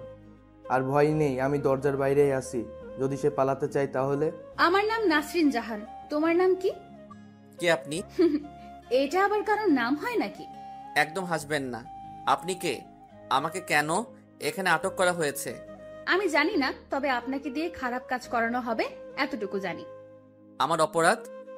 আপনার কোনো অপরাধ নেই, কিন্তু এরা যা করে সবকিছুই অপরাধ। এমন সময় লাল গেঞ্জি পরা লোকটা রুমে ঢুকে মোবাইল এগিয়ে দিয়ে বলল, লিমন। মোবাইলটা কানের কাছে নিয়ে অপর প্রান্তের কণ্ঠ শুনে চমকে গেল। বিস্মিত হয়ে বলল, কাকা আপনি? সঙ্গে সঙ্গে মোবাইলের লাইনটা কেটে গেল। সন্ধ্যার খানিকটা পর লিমনদের গ্রামের মধ্যে প্রবেশ করলো সাজু ভাই। তার সঙ্গে আছে তাদের গ্রামের একটা ছোট ভাই, যার নাম রাজু। রাজুর অনেক শখ, সে সাজুর সঙ্গে যে কোনো একটা মামলার সময় সঙ্গী হবে। যেহেতু এই মামলার মধ্যে রকি বা সজীব এখনো কেউ সঙ্গে নেই, তাই রাজুকে নিয়ে আজকে এসেছে। নিজের বাইক না নিয়ে সাজু ভাই এসেছে, কারণ বাইক আনলে সমস্যা হতে পারে। লিমনদের বাড়ি গিয়ে সে গোপনে আস্তে আস্তে বাগানের মধ্যে প্রবেশ করলো। চারিদিকে তখন এশার আজান দিচ্ছে। বেশ কিছুক্ষণ পর সাজু সেখান থেকে বের হবার জন্য উঠে দাঁড়ালো, কিন্তু এখানে আসার কোনো কারণ বুঝতে পারল না রাজু। হঠাৎ করে সেই অন্ধকার বাগানের মধ্যে কারো কথার শব্দ শুনতে পেল। কিছুক্ষণ মনোযোগ দিয়ে শোনার পরে হঠাৎ করে সেই ফিসফিস করে কথা বলতে থাকা স্থান থেকে একটা জোরে কাশি বের হলো। বাগানের মধ্যে চেয়ারম্যান সাহেবের কাশির শব্দ পেয়ে থমকে গেল সাজু ভাই। যদিও সে এখানে একটা আশঙ্কা নিয়ে এসেছে, কিন্তু চেয়ারম্যান যে নিজে উপস্থিত হবে সেটা বুঝতে পারে নাই। তবে নিজেকে কিছুটা ভাবনার মধ্যে নিয়ে গেল, কারণ সে চেয়ারম্যান সাহেবের সঙ্গে মাত্র একবারই দেখা করেছে। আর তখনই এই চেয়ারম্যানের কাশির শব্দ মগজে গেঁথে গেছে, কারণ সেদিন এই কাশিটা খুব বিরক্ত লাগছিল। একটু পরে চেয়ারম্যান সাহেব বাগান থেকে বের হয়ে গেল। সাজু ভাই ও রাজু দুজনেই আস্তে আস্তে বের হলো। এই মুহূর্তে মুখোমুখি হওয়া যাবে না। মনের সকল প্রশ্ন চেপে রেখে অনুসন্ধান করতে হবে গভীরভাবে। নিজেদের এলাকায় ফেরার পথে রাজু জিজ্ঞেস করল, আমার এখানে কেন এসেছিলাম সাজু ভাই? আর ওই লোকটা এখানে কেন? যেহেতু একটা পুতুল নিয়ে সবকিছুর গন্ডগোল, তাই সেটা অবশ্যই কেউ না কেউ অনুসন্ধান করবে। তাছাড়া যিনি এখানে এসেছেন তিনি এলাকার চেয়ারম্যান, তবে আমার অনুমান মিথ্যাও হতে পারে। তাহলে কি চেয়ারম্যান জড়িত? জড়িত হতে পারে, কিন্তু মূল নয়, কারণ এমন করে পরিকল্পনা করার সাহস তিনি একা নিতে পারবে না। লিমনের সঙ্গে কি কোনোভাবে যোগাযোগ করার চেষ্টা করছেন ভাই? না, কিভাবে করব? আমি তো জানি না। আচ্ছা, ভেবে দেখি। রাতে ডিনার করে সাজু কিছুক্ষণ বিছানায় বসে বসে ভাবতে লাগলো। সবকিছু যেন জট পাকিয়ে আছে। চেইন সেলাইয়ের মতো একবার খুলতে পারলে এক টানে সবটা খুলে যাবে, কিন্তু যদি গিট্টু লেগে যায় তাহলে মেলা মেলা সময় লাগবে। 1. তহিদ কেন মিথ্যা বলেছে? 2. লিমনের বাবার সেই পুতুল এখন কোথায়? 3 মনিরুল লোকটাকে খুন করলো কেন? রাত প্রায় গভীর, বিছানায় শুয়ে অন্ধকার রুমের মধ্যে কান্না করছে লিমন। মা বাবার কথা বড্ড মনে পড়ছে তার। সন্ধ্যাবেলা ঘুমিয়েছিল, তখনই বাবাকে স্বপ্নে দেখলো। অনেক কিছু উপদেশ দিয়ে চলে গেল। ঘুম থেকে উঠে সেই সময় ধরে চোখের পানি পড়ছে।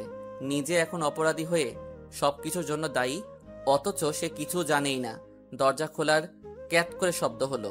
অন্ধকারে কেউ একজন দরজা খুলে প্রবেশ করলো। যিনি প্রবেশ করেছে তিনি হয়তো লুকিয়ে এসেছে, কারণ সে বাতি অন করে নাই। আস্তে করে বিছানার পাশে কিছুক্ষণ দাঁড়িয়ে রইল, তারপর একটা হাত এগিয়ে দিল লিমনের কপালে। মনে হচ্ছে সেই নাসরিন মেয়েটা এসেছে। লিমনের কপালে হাত দিয়ে কিছু বুঝতে চেষ্টা করলো, কিন্তু গালের কাছে হাত পড়তেই গাল ভেজা অনুভব করে মেয়েটা আস্তে করে বলল, আপনি কি জেগে আছেন? হ্যাঁ জেগে আছি, কিন্তু আপনি এত রাতে এখানে কেন? কি হয়েছে? দিনের বেলা স্বাধীনভাবে আসতে পারি নাই, তাই রাতের আধারে লুকিয়ে এসেছি। আপনারা খুব খারাপ, আপনাদের সঙ্গে কথাই বলতে ইচ্ছে করে না। আচ্ছা, একটা প্রশ্ন করব। করেন। আপনি কি সেই যার মা বাবাকে পুতুলের জন্য পরিকল্পনা করে হত্যা করা হয়েছে? আমার মা বাবা মারা গেছে, এটা সত্যি, কিন্তু কি কারণে মারা গেছে জানি না। আমি সেটা জানার জন্য চেষ্টা করব, কিন্তু আমি তো বন্দি এখানে। আমিও একসময় আপনার মতো একটা খুবই সাধারণ মেয়ে ছিলাম, কিন্তু এদের চক্রের সঙ্গে জড়িয়ে গিয়ে আজ কতটা খারাপ। আপনারা আমাকে মুক্তি দেবেন কবে? জানি না, আমি শুধু এখানে রান্না করি আর সবার জন্য চা নাস্তা তৈরি করি। আপনাকেও কি কিডন্যাপ করেছে? হ্যাঁ, আমি ওদের এখানে বছর খানিক ধরে বন্দি আছি। কতটা কষ্ট হচ্ছে জানেন? কতদিন পেরিয়ে গেল, কিন্তু খোলা রাস্তায় হাঁটতে পারি না। আমারও বারবার আত্মহত্যা করতে ইচ্ছে করে, খুব খারাপ লাগছে। এটা ভুলেও মুখে আনবেন না, সময় সবকিছুই সমাধান করে দিবে। শুধু ধৈর্য ধরতে হবে আর নিজেকে সৎ রাখতে হবে, তাহলে ঠিকই একদিন নতুন সূর্যের দেখা হবে। আপনার সঙ্গে কথা বলে ভালো লেগেছে, তবে আপনাদের বসের পরিচয় জানতে চাই। সেটা আমিও জানি না, এরা সব সময় বস বস করে, কিন্তু আজও তাকে চিনতে পারিনি। নাকি মিথ্যা বলছেন? আচ্ছা, যা সত্যি তাই বললাম। আচ্ছা, আপনি মনে হয় বিরক্ত হচ্ছেন, পরে আবার কথা হবে।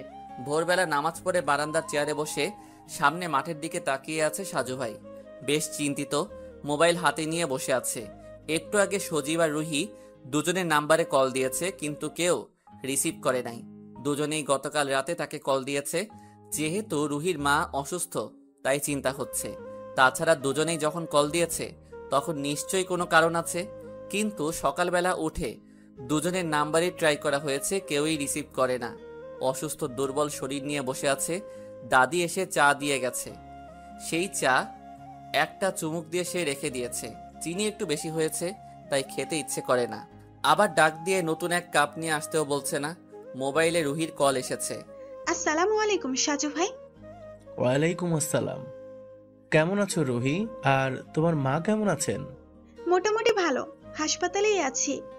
গতকাল রাতে তুমি কল করেছিলে, আর সজীবও কল দিয়েছে, কিন্তু আমার শরীর অসুস্থ, তাই মোবাইল সাইলেন্ট করে ঘুমিয়ে গিয়েছিলাম। আপনি কি বেশি অসুস্থ? কাল রাতে সজীবকে আপনার কথা জিজ্ঞেস করেছিলাম, তখন সজীব বলল আপনি অসুস্থ। আর সজীব আপনাকে কল দিয়ে আমাকে কল করেছে। যখন বললে আপনি রিসিভ করেননি, তখন আমার আরো চিন্তা হতে লাগলো। এদিকে আপনি গতকাল গল্প পোস্ট করেন নাই। তুমি কি হাসপাতালে বসেও গল্প পড়ো? তাহলে পোস্ট করার সঙ্গে সঙ্গে একটু সুযোগ করে পড়া শুরু করি, কিন্তু গতকাল পোস্ট করেন নাই, তাই মেলা মেলা মন খারাপ। নতুন মামলার মধ্যে এমনিতে একটু ব্যস্ততা, আর তাছাড়া অসুস্থ আছি। বুঝলাম। সেজন্য সজীবের সঙ্গে কথা শেষ করে আপনাকে কল দিচ্ছিলাম, কিন্তু রিসিভ করতে পারেননি আপনি। ভাবছি গল্প লেখা বন্ধ রাখবো। কেন? কপি করে অনেকেই নিজের নামে পোস্ট করে, তখন আসল লেখক খুঁজে বের করা যায় না। সবাই তো জানে মোহাম্মদ সাইফুল ইসলাম ওরফে সাজু ভাই হচ্ছে আসল লেখক, তাহলে সেখানে আবার সমস্যা কি? সবাই জানে না, তবে অনেকেই তো জানে। আপনি তাদের কথা বাদ দিয়ে লেখা চালিয়ে যান সাজু ভাই, আর আমার মায়ের জন্য দোয়া করবেন প্লিজ। সব সময় দোয়া রইল। আর আমি ঢাকা থাকলে অবশ্যই দুবেলা করে দেখা করতাম। সজীব বলেছে সে নাকি আসবে। ওর নাকি ছুটি নেই। হ্যাঁ ভাই, তবে বলেছে যে বৃহস্পতিবার রাতে বাসে করে আসবে, সারাদিন হাসপাতালে থেকে আবার বিকেলে চলে যাবে। বাহ বাহ, রুহি সজীবের কি অসাধারণ প্রেম। আপনি না হলে কিন্তু আমাদের পরিচয় সম্ভব ছিল না সাজু ভাই। কপালে লেখা ছিল তাই তোমাদের পরিচয় হয়ে গেছে। সেখানে আমি কেবলমাত্র ওসিলা। তবে দোয়া করি দুজনেই বিয়ে করে সারা জীবন একসঙ্গে যেন ভালোবাসা নিয়ে থাকতে পারো। সকল বিপদের দিনগুলো যেন ধৈর্যের সঙ্গে অতিক্রম করতে পারো, সেই কামনা রইল। অনেক ধন্যবাদ সাজু ভাই। আর দিতে হবে না। সকাল 9টার দিকে দারোগা সাহেব কল দিয়ে বলল, সাজু সাহেব, একটু আগে তৌহিদকে ছেড়ে দিতে হয়েছে। সে এখন জেলের বাইরে, তাই তার দিকে লক্ষ্য রাখবেন। তারপর সাজু ভাই পারভেজের নাম্বারে কল দিয়ে তৌহিদের নাম্বার নিল।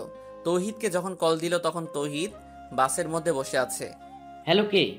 তৌহিদ, আমি সাজু ভাই বলছি। তুমি এখন কোন জায়গায় আছো? ভাই, আমি বাসের মধ্যে বসে আছি। কোথায় যাও? বাড়িতে নাকি? না ভাই, খুলনায় মেসেজ যাচ্ছি। আমার গ্রামের বাড়িতে অলরেডি সবাই জেনে গেছে আমি জেলে ছিলাম। এই মুহূর্তে গ্রামের বাড়িতে যেতে লজ্জা করছে, তাই মেসের মধ্যে যাব। তুমি একটু সাবধানে থেকো, সবসময় বাহিরের মধ্যে ঘোরাঘুরি কম করবা। কেন সাজু ভাই? এমনিতেই বললাম। আর যদি কখনো মনে হয় যে তুমি বিপদে পড়তে যাচ্ছ, তাহলে সঙ্গে সঙ্গে আমাকে কল দিয়ে জানাবে। ঠিক আছে ভাই। রাখি তাহলে। আচ্ছা ঠিক আছে সাজু ভাই। আজকে আর কোথাও বের হতে ইচ্ছে করছে না। তাছাড়া যেহেতু লিমনদের গ্রামে গিয়ে তার জন্য অনুসন্ধান করা নিষিদ্ধ, তাই নতুন কোন উপায় সেই গ্রামের মধ্যে প্রবেশ করতে হবে। আসরের কিছুক্ষণ পর সাজু ভাই নিজেদের পুকুরের পাড়ে হাঁটছিল। এমন সময় তৌহিদ কল দিল। সাজু খানিকটা অবাক হয়েই রিসিভ করলো। সাজু ভাই, আমাকে ক্ষমা করুন প্লিজ। মানে কি হয়েছে হঠাৎ? আমার মনে হচ্ছে ওরা আমাকে শেষ করবে। আমি পুরোপুরি নিশ্চিত। কারা খুন করবে? আমি তাদের চিনি না। আমার সঙ্গে শুধু দুজন মানুষের দেখা হয়েছে, তাও সেদিন রাতে। কিন্তু তাদের দলনেতা আমি চিনি না। কোন দিন রাতে? যেদিন মনিরুল ভাইয়ের খুন হয়েছে। মানে? ভালো, আমি আপনার সঙ্গে মিথ্যা কথা বলছি সেদিন জেলের মধ্যে। তাহলে সত্যি কি? সেদিন রাতে সজীব ঘুমিয়েছিল, জানালার পাশে আমি। দুপুরবেলা পুকুরে জাল ফেলে মাছ ধরা হয়েছে, আর সেই মাছ ছাড়ানো হয়েছে এখানে। তাই কাদা আর পানি এখনো খানিকটা জমেছিল। সেই কাদা আর পিছল পানিতে পা পিছলে পড়ে গেল সাজু ভাই। হাত থেকে মোবাইল ছিটকে পড়ল পুকুরের মধ্যে। সোজা হয়ে দাঁড়িয়ে আফসোস করতে লাগলো, এ বছরই বৈশাখ মাসে পুকুরের সকল পানি সেচে নতুন করে কাটানো হয়েছে। অনেক গভীরতা এখনো, তাই সেখানে মোবাইল কতটা গভীরে গেছে আর কোথায় গেছে। তৌহিদের কাছে গুরুত্বপূর্ণ কথা আর শোনা হলো না সাজু ভাইয়ের। দাদাকে বলে দুজন লোক এনে তাড়াতাড়ি করে পুকুরে নামানো হলো। তারা প্রায় ঘন্টাখানিক ধরে নাকানি চুবানি খেয়েও উদ্ধার করতে পারল না। মাগরিবের আজান দিচ্ছে চারিদিকে। হতাশ হয়ে সাজু ভাই বাড়ির মধ্যে প্রবেশ করলো। রাত 10:30। রুমের দরজা বন্ধ করে বিছানায় শুয়ে আছে তৌহিদ। ভয়ে আতঙ্কে তার মুখের অবস্থা একদম খারাপ। এমন সময় দরজা ধাক্কার শব্দ শুনে সে বলল, কে ওখানে? আমি লিমন। দরজা খোল তৌহিদ। তহিদ বিব্রত হয়ে গেল, কিন্তু বারবার দরজা ধাক্কায় সে দরজা খুলে দেখে সত্যি সত্যি সেখানে লিমন দাঁড়িয়ে আছে। কি রে তুই, ভালো আছো বন্ধু? তোকে আমরা কত খুঁজেছি তুই জানো? কেমন আছো তৌহিদ? ভালো না বন্ধু, খুব খারাপ। কেন তৌহিদ? বিশ্বাসঘাতকতা যারা করে তারা তো খারাপ থাকার কথা নয়। তৌহিদ দেখলো লিমন ততক্ষণে দরজা বন্ধ করে দিয়েছে। সে ভাবছে চিৎকার করবে, কিন্তু লিমন ততক্ষণে তাদের রুমে তার নিজের সাউন্ড বক্স অন করে ফুল ভলিউম বাড়িয়ে দিল। এত রাতে এখন মেসের অন্যরা কি মনে করবে তাতে লিমনের কিছু যায় আসে না। তুই কি বলছিস এইসব? দেখো তৌহিদ, পৃথিবীর ইতিহাসে মীর জাফর হচ্ছে বিশ্বাসঘাতক হিসেবে অধিক পরিচিত, কিন্তু সেই বিশ্বাসঘাতক মীর জাফরকে কিন্তু ইংরেজরা আবার হত্যা করেছে।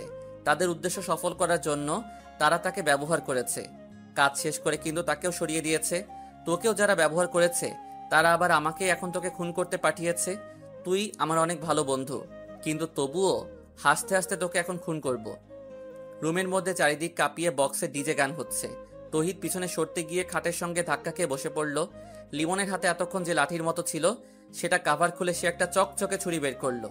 মুহূর্তের মধ্যে তৌহিদ বিছানা থেকে উঠে তাকে আঘাত করতে যাবে, তার আগে লিমন বাম হাত দিয়ে ধাক্কা দিয়ে ডান হাতের ছুরি পেটে চালান করে দিল। আহত তৌহিদ বিছানায় শুয়ে এখন কাতরাতে লাগলো, আর তার মুখ চেপে ধরে গলা কাটায় ব্যস্ত রইল লিমন। তৌহিদের লাশটা ভালো করে বিছানায় শুইয়ে দিয়ে একটা কাঁথা দিয়ে ভালো করে মুড়িয়ে দিল। দেখলে মনে হয় যেন কেউ ঘুমিয়ে আছে। তারপর নিজের রক্তমাখা গেঞ্জি খুলে আরেকটা গেঞ্জি পরে গান বন্ধ করলো। তৌহিদের মোবাইল বের করে সাজুর নাম্বারে কল দিল লিমন, কিন্তু নাম্বার তো বন্ধ, কারণ পুকুরে মোবাইল পড়ে গেছে তা তো কেউ জানে না। দরজা খুলে দেখে মেসের দুজন সদস্য দাঁড়িয়ে আছে, মাহিম ও তমাল। তমাল বলল, কি রে লিমন তুই? হ্যাঁ আসলাম মাত্র।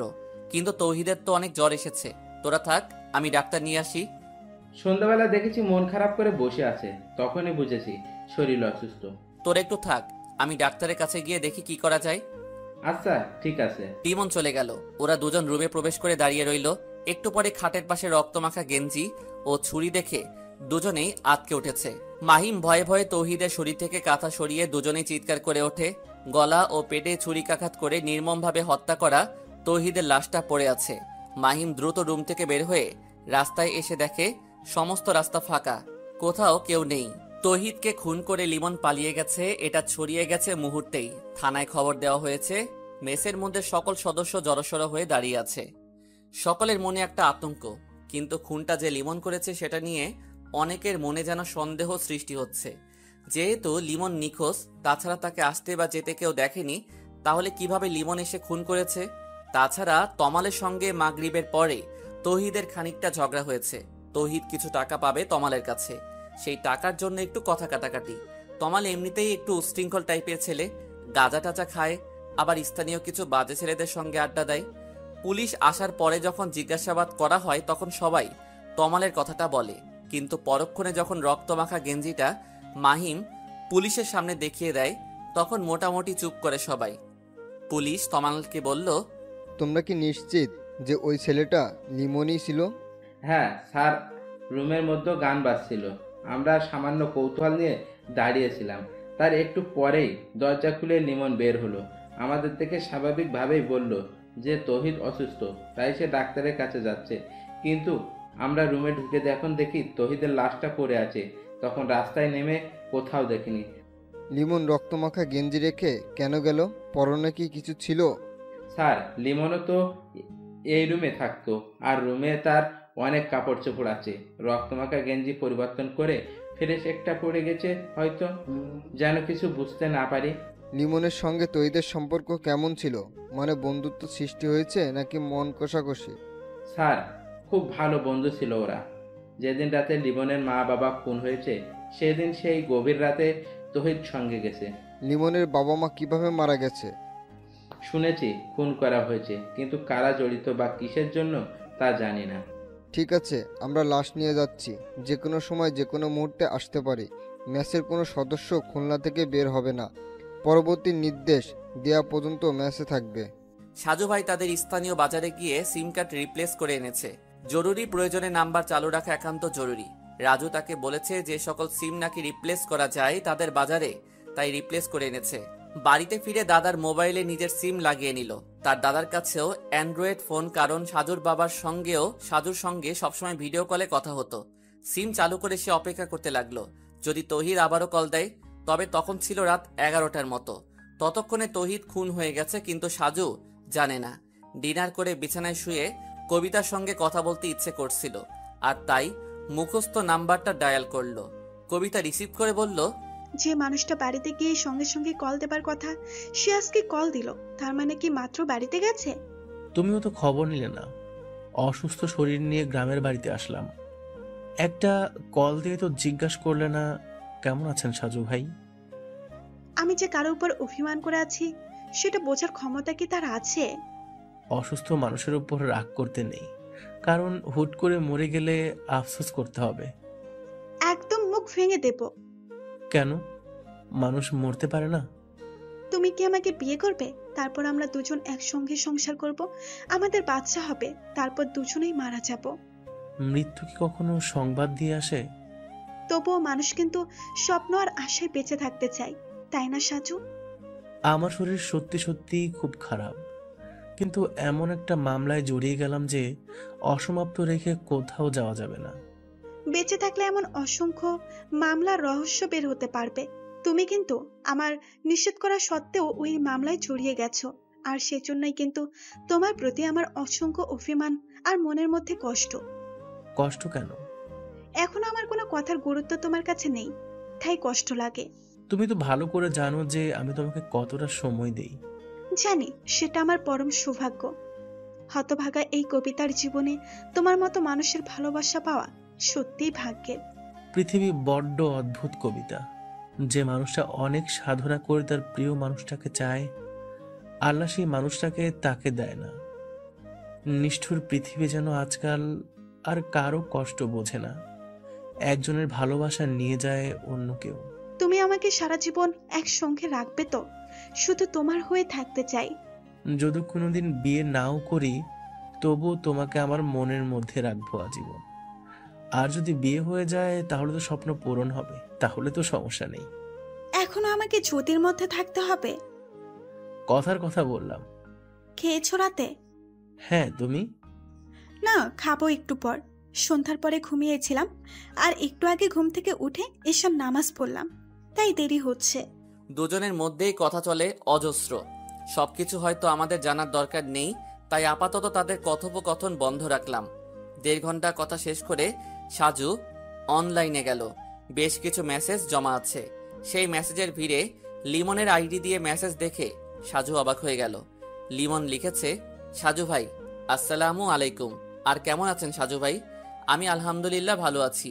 এই কিছুক্ষণ আগে আপনার নাম্বারে কল দিলাম, কিন্তু নাম্বার বন্ধ।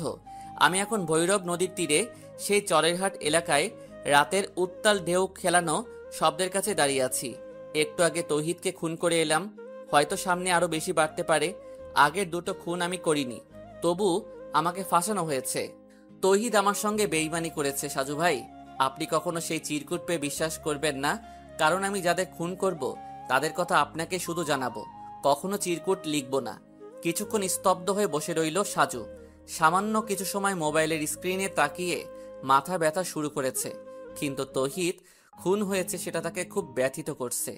কিছু কিছু জায়গায় কল দিতে হবে, কিন্তু কারো নাম্বার নেই। তৌহিদ বেইমানি করেছে। গতকাল বিকেলে তার সঙ্গে কথা বলতে বলতে মোবাইল পানিতে পড়ে গেছিল। তৌহিদ তাকে কিছু একটা বলার চেষ্টা করেছিল, কিন্তু বলতে পারে নাই। সে হয়তো বুঝতে পেরেছিল তাকে খুন করা হবে, তাই একদম শেষ মুহূর্তে স্মরণ করেছিল। কিন্তু সেই বেইমানিটা কি, কিসের জন্য তাকে খুন হতে হয়েছে? খুব সকালবেলা ঘুম থেকে উঠে ফজরের নামাজ পড়ে বাড়ির সামনে হাঁটছিল সাজু। মোবাইলে যদি কারো কল আসে সেই অপেক্ষায় আছে, কিন্তু কই, কেউ তো কল দিচ্ছে না। অন্তত পারভেজ নিশ্চয়ই কল দেবে, কারণ তৌহিদ খুন হয়েছে।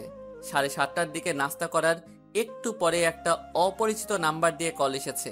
সাজু প্রথমে নাম্বার চেনার চেষ্টা করছে, কারণ এমনও হতে পারে যে আগে চিনতো, কিন্তু না, চিনে না। আসসালামু আলাইকুম।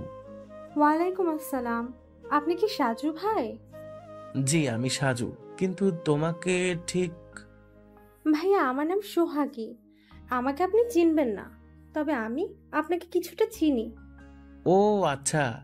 সাজু ভাই, আমি একটা জরুরি কথা বলতে কল করেছি আপনার কাছে। হ্যাঁ, বলো। আপনি লিমনকে তো চিনেন, কিছুদিন আগে যার মা বাবা খুন হয়েছে, আর সে নিজেও এখন খুন করে পলাতক। হ্যাঁ হ্যাঁ চিনি, কিন্তু... আমি লিমনের গার্লফ্রেন্ড। আমরা দুজনেই দুজনকে পছন্দ করি। লিমনের মা বাবা আমার আর ওর সম্পর্ক জানতেন। হ্যাঁ আচ্ছা। আপনি কি আমাদের গ্রামে আজকে আসতে পারবেন? একটু জরুরি কাজ আছে। কি কাজ? আপনাকে একটা জিনিস দিতে চাই, যেটা নিয়ে খুব টেনশনে আছি আমি। কি জিনিস? একটা স্বর্ণের পুতুল। লিমনের বাবা আমাকে দিয়েছিল খুন হবার 2 দিন আগে। কি? সেই পুতুল তোমার কাছে? হ্যাঁ ভাই, পৃথিবীতে আমি ছাড়া কেউ জানে না। লিমনের বাবা জানতো, কিন্তু তিনি তো পৃথিবীতে নেই এখন। সেটা তুমি আমার কাছে দেবে? হ্যাঁ, কারণ এটার জন্য খুব সমস্যা হচ্ছে। ঠিক আছে, আমি আজকের মধ্যে তোমার সঙ্গে দেখা করতে আসব। ধন্যবাদ সাজু ভাই। কল কেটে দিয়ে সাজু গভীর চিন্তার মধ্যে ডুবে যাচ্ছে।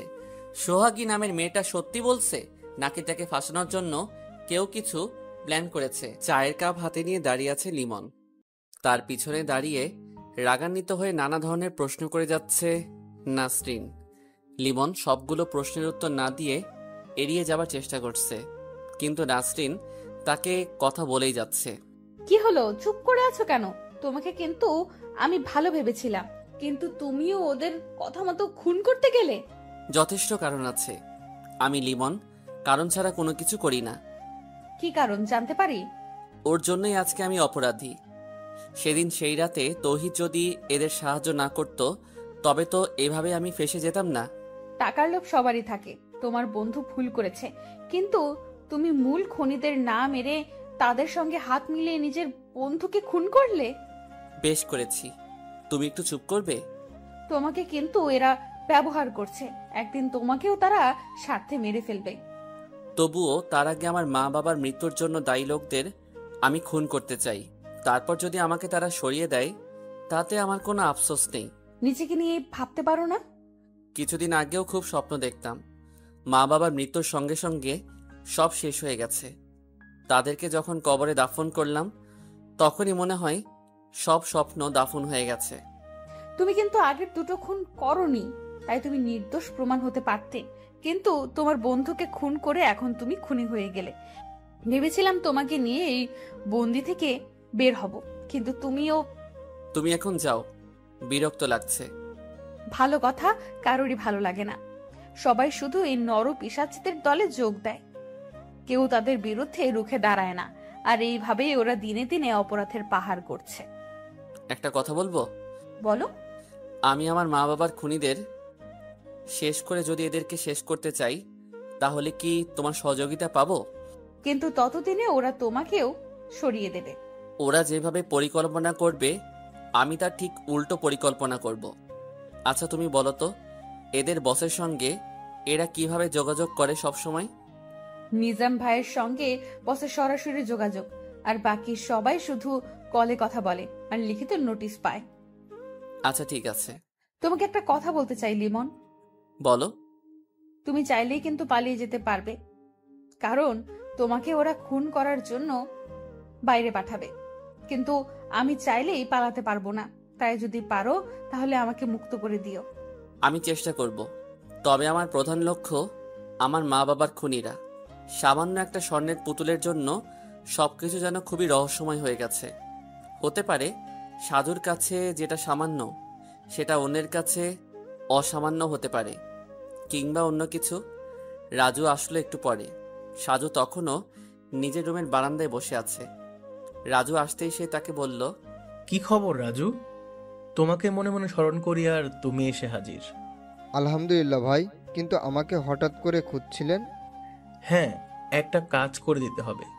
কি কাজ ভাই? আমার সিমের যত নাম্বার সবগুলো আমি একটা ডায়েরিতে লিখে রাখি, তাই সেগুলো সব একটা করে সেভ করে দিতে হবে। ভাইজান, এগুলোর মধ্যে কিন্তু নাম্বার সেভ করে রাখা যায়, আপনি সেখানে রাখেননি? না, কেন যেন ইচ্ছে করে না, তাই সবসময় আমি ডায়েরিতে লিখে রাখতে পছন্দ করি। এখন তুমি সেগুলো একটু সময় নিয়ে সেভ করে দিও। ঠিক আছে ভাই। আমি গতকাল রাত থেকে নাম্বারগুলোর জন্য অনেক মন খারাপ করেছি, কিন্তু জ্বরে অচেতন আর মাথা ব্যথার জন্য মনেই ছিল না যে আমার ডায়েরিতে লিখে রেখেছি। ভাই, আমি তো জানতাম যে আপনি অনেক কিছু ভুলে যান, তাই যে কোনো মামলার বিষয় নিয়ে আপনি সব কিছু লিখে রাখেন। হ্যাঁ, এই মামলার মধ্যেও তাই করছি। আচ্ছা রাজু, আরেকটা প্রশ্ন করব তোমাকে। হ্যাঁ ভাই, নিশ্চয়ই। তাতে অনুমতি লাগে নাকি? তুমি তো মোটামুটি এখন রাজনীতির সঙ্গে মনে হয় জড়িয়ে গেছো, কিন্তু আগে তো এমন ছিল না, তাই না? আমি যেবার খুলনা থেকে পাশ করে বের হলাম, সেবার তুমি ভর্তি হলে। হ্যাঁ ভাই। গ্রামের মধ্যে রুবিনা নামের একটা মেয়ের সঙ্গে তোমার রিলেশন ছিল, তাই না? জি, কিন্তু তার সঙ্গে আর যোগাযোগ নেই। সে আমাকে ভুলে গেছে। অনেক ভেবেছিলাম, কিন্তু কোনো মূল্য পেলাম না। পাগলের মতো তার জন্য ভালোবাসা রেখেছিলাম। আজকে সন্ধ্যাবেলা চা খেতে খেতে তোমার আর রুবিনার প্রেমের কাহিনী শুনবো, যদি তুমি বলতে চাও। সত্যি বলছেন? আচ্ছা ভাই, আপনি কি আমার বাস্তবতাটা আপনার লেখার মাধ্যমে তুলে ধরবেন? আগে শুনি, তারপর দেখি। ঠিক আছে ভাই। পিরোজপুরের পুরাতন বাস স্ট্যান্ড থেকে রিক্সা নিয়ে বলেশ্বর সেতুর দিকে এগিয়ে যাচ্ছে সাজু ভাই। রাজুকে সঙ্গে আনা হয়নি, কেন যেন মনে হয়েছে তাকে আনার দরকার নেই, কারণ পুতুলটা যে সাজুর কাছে থাকবে সেটা যেন সোহাগী নামে সেই মেয়ে, আর সে জানে যদি তৃতীয় কানে পৌঁছে যায় তাহলে সমস্যা হতে পারে। তাই একাই এসেছে সাজু ভাই। নিজের বাইকটা বাস স্ট্যান্ডে রেখে এসেছে, কারণ কেউ যদি ফলো করে তবে যেন কিছু বাহানা করা যায়। ব্রিজের ঠিক মাঝখানে কালো বোরকা পরে মুখ আটকে ছাতা মেলে দাঁড়িয়ে আছে সোহাগী। তাকে শনাক্ত করতে খুব বেশি অসুবিধা হয়নি সাজুর। সামনে দাঁড়িয়ে বলল, কেমন আছো তুমি? জি আলহামদুলিল্লাহ। দুঃখিত, তোমাকে খানিকটা অপেক্ষা করতে হয়েছে। আসলে আসরের নামাজ জামাতে আদায় করে আসলাম বাস স্ট্যান্ডে। কোনো সমস্যা নেই, আমি বেশিক্ষণ দাঁড়িয়ে আর অপেক্ষা করতে চাই না। আপনাকে ওই পুতুলটা দিয়ে আমি চলে যাব, বাকি সব কথা মোবাইলে বলবো। পুতুল গ্রহণ করার আগে আমি তোমার কাছে কিছু প্রশ্ন করব, না হলে আমি পুতুল গ্রহণ করা থেকে বিরত থাকব। কারণটা খুবই স্বাভাবিক। আচ্ছা বলেন। লিমনের বাবা পুতুলটা দেবার সময় তোমাকে কি বলেছিল? নিশ্চয়ই কিছু না কিছু বলে গিয়েছিল, এমনি এমনি সে দিয়ে আসেনি। আমি এগুলো বিস্তারিত মোবাইলে বলবো। সে অনেক কথা সাজু ভাই, প্লিজ কিছু মনে করবেন না দয়া করে। তোমাকে আমি কতটা বিশ্বাস করতে পারি? যদি তুমি আমার সঙ্গে কোনো গেম খেলতে যাও তবে কি পরিণাম হবে জানো? আপনি ভুল বুঝবেন না, আঙ্কেল এটা দেবার সময় আমাকে বলেছিলেন। তুমি তো আমার লিমনকে খুব ভালোবাসো। যদি বেঁচে থাকি তাহলে তোমাকেই আমার ছেলের বউ করব। আর যদি মারা যায় তাহলে তোমরা যেভাবেই হোক তোমার মা বাবাকে রাজি করিয়ে বিয়ে করবে। তারপর ব্যাগ থেকে পুতুলটা বের করে বলেন যে এটা হচ্ছে স্বর্ণের পুতুল, তোমাদের দুজনের উজ্জ্বল এক ভবিষ্যৎ তৈরি হবে। আমি বললাম কিন্তু আমাকে কেন দিচ্ছেন? এটার পিছনে অনেক শত্রুদের নজর পড়েছে, সারাক্ষণ এটা নিয়ে বিপদে আছি, তাই তোমার কাছে রাখতে চাই। যদিও মাটির নিচে কিংবা কোথাও রাখতে পারি, কিন্তু যদি সঠিক সময়ে না থাকি তাহলে তো তোমরা এর সন্ধান করতে পারবে না। তুমি যত্ন করে রেখো। আঙ্কেল তাহলে নিজের সব বিপদ অনুভব করতে পেরেছিল, কিন্তু তার ভুল ছিল তিনি এটা অন্য কারো কাছ থেকে এনে নিজের স্বার্থপরের মতো ভোগ করতে চেয়েছিলেন। আপনি এটা নিয়ে যান সাজু ভাই, না হলে আমি সবসময় আতঙ্কে থাকবো। তুমি যে এটা আমার কাছে দিচ্ছ সেটা পৃথিবীর কাউকে বলার দরকার নেই, এমনকি লিমনের কাছেও তুমি বলবে না, কারণ লিমন নিজে এখন অপরাধী হয়ে গেছে। আমি কাউকে বলবো না, তবে আপনার কাছে একটা অনুরোধ রইল, লিমনকে যেভাবেই হোক বাঁচিয়ে দেবেন, আমি ওকে চাই। চেষ্টা করব, কিন্তু সে গতকাল রাতে তার বন্ধু তৌহিদকে খুন করেছে। আমি আজকে সেখানে যেতাম, কিন্তু তোমার জন্য যাইনি। আগামীকাল সকালে খুলনায় সেই মেসে যাব। ভালো থাকবেন সাজু ভাই। তুমিও। পুতুল নিয়ে আবারও রিক্সা করে ফিরোজপুরের পুরাতন বাস স্ট্যান্ডে এসে নিজের বাইক নিয়ে সরাসরি চলে এলো সাজু ভাই। তাদের গ্রামের স্থানীয় বাজারে যখন এসেছে তখন বাজারের মসজিদে মাগরিবের নামাজ শুরু হয়ে গেছে, তাই তাড়াতাড়ি অজু করে নামাজ পড়তে গেল। নামাজ শেষ করে বাজার থেকে রাজুকে নিয়ে বাড়িতে ফিরল সাজু। রাজু তার দায়িত্ব পালন রেখেছে। সাজু ভাই মোবাইলের ডাটা চালু করে কিছুক্ষণ অনলাইনে হাঁটাহাঁটি করছে। হঠাৎ করে চোখে পড়লো বেশ কিছু মেসেজ রিকোয়েস্ট জমা হয়ে গেছে। গতকালও ছিল। লেখালেখির জন্য অনেকেই মেসেজ করে। সাজু সময় নিয়ে তাদের সঙ্গে গল্প করতে পছন্দ করে।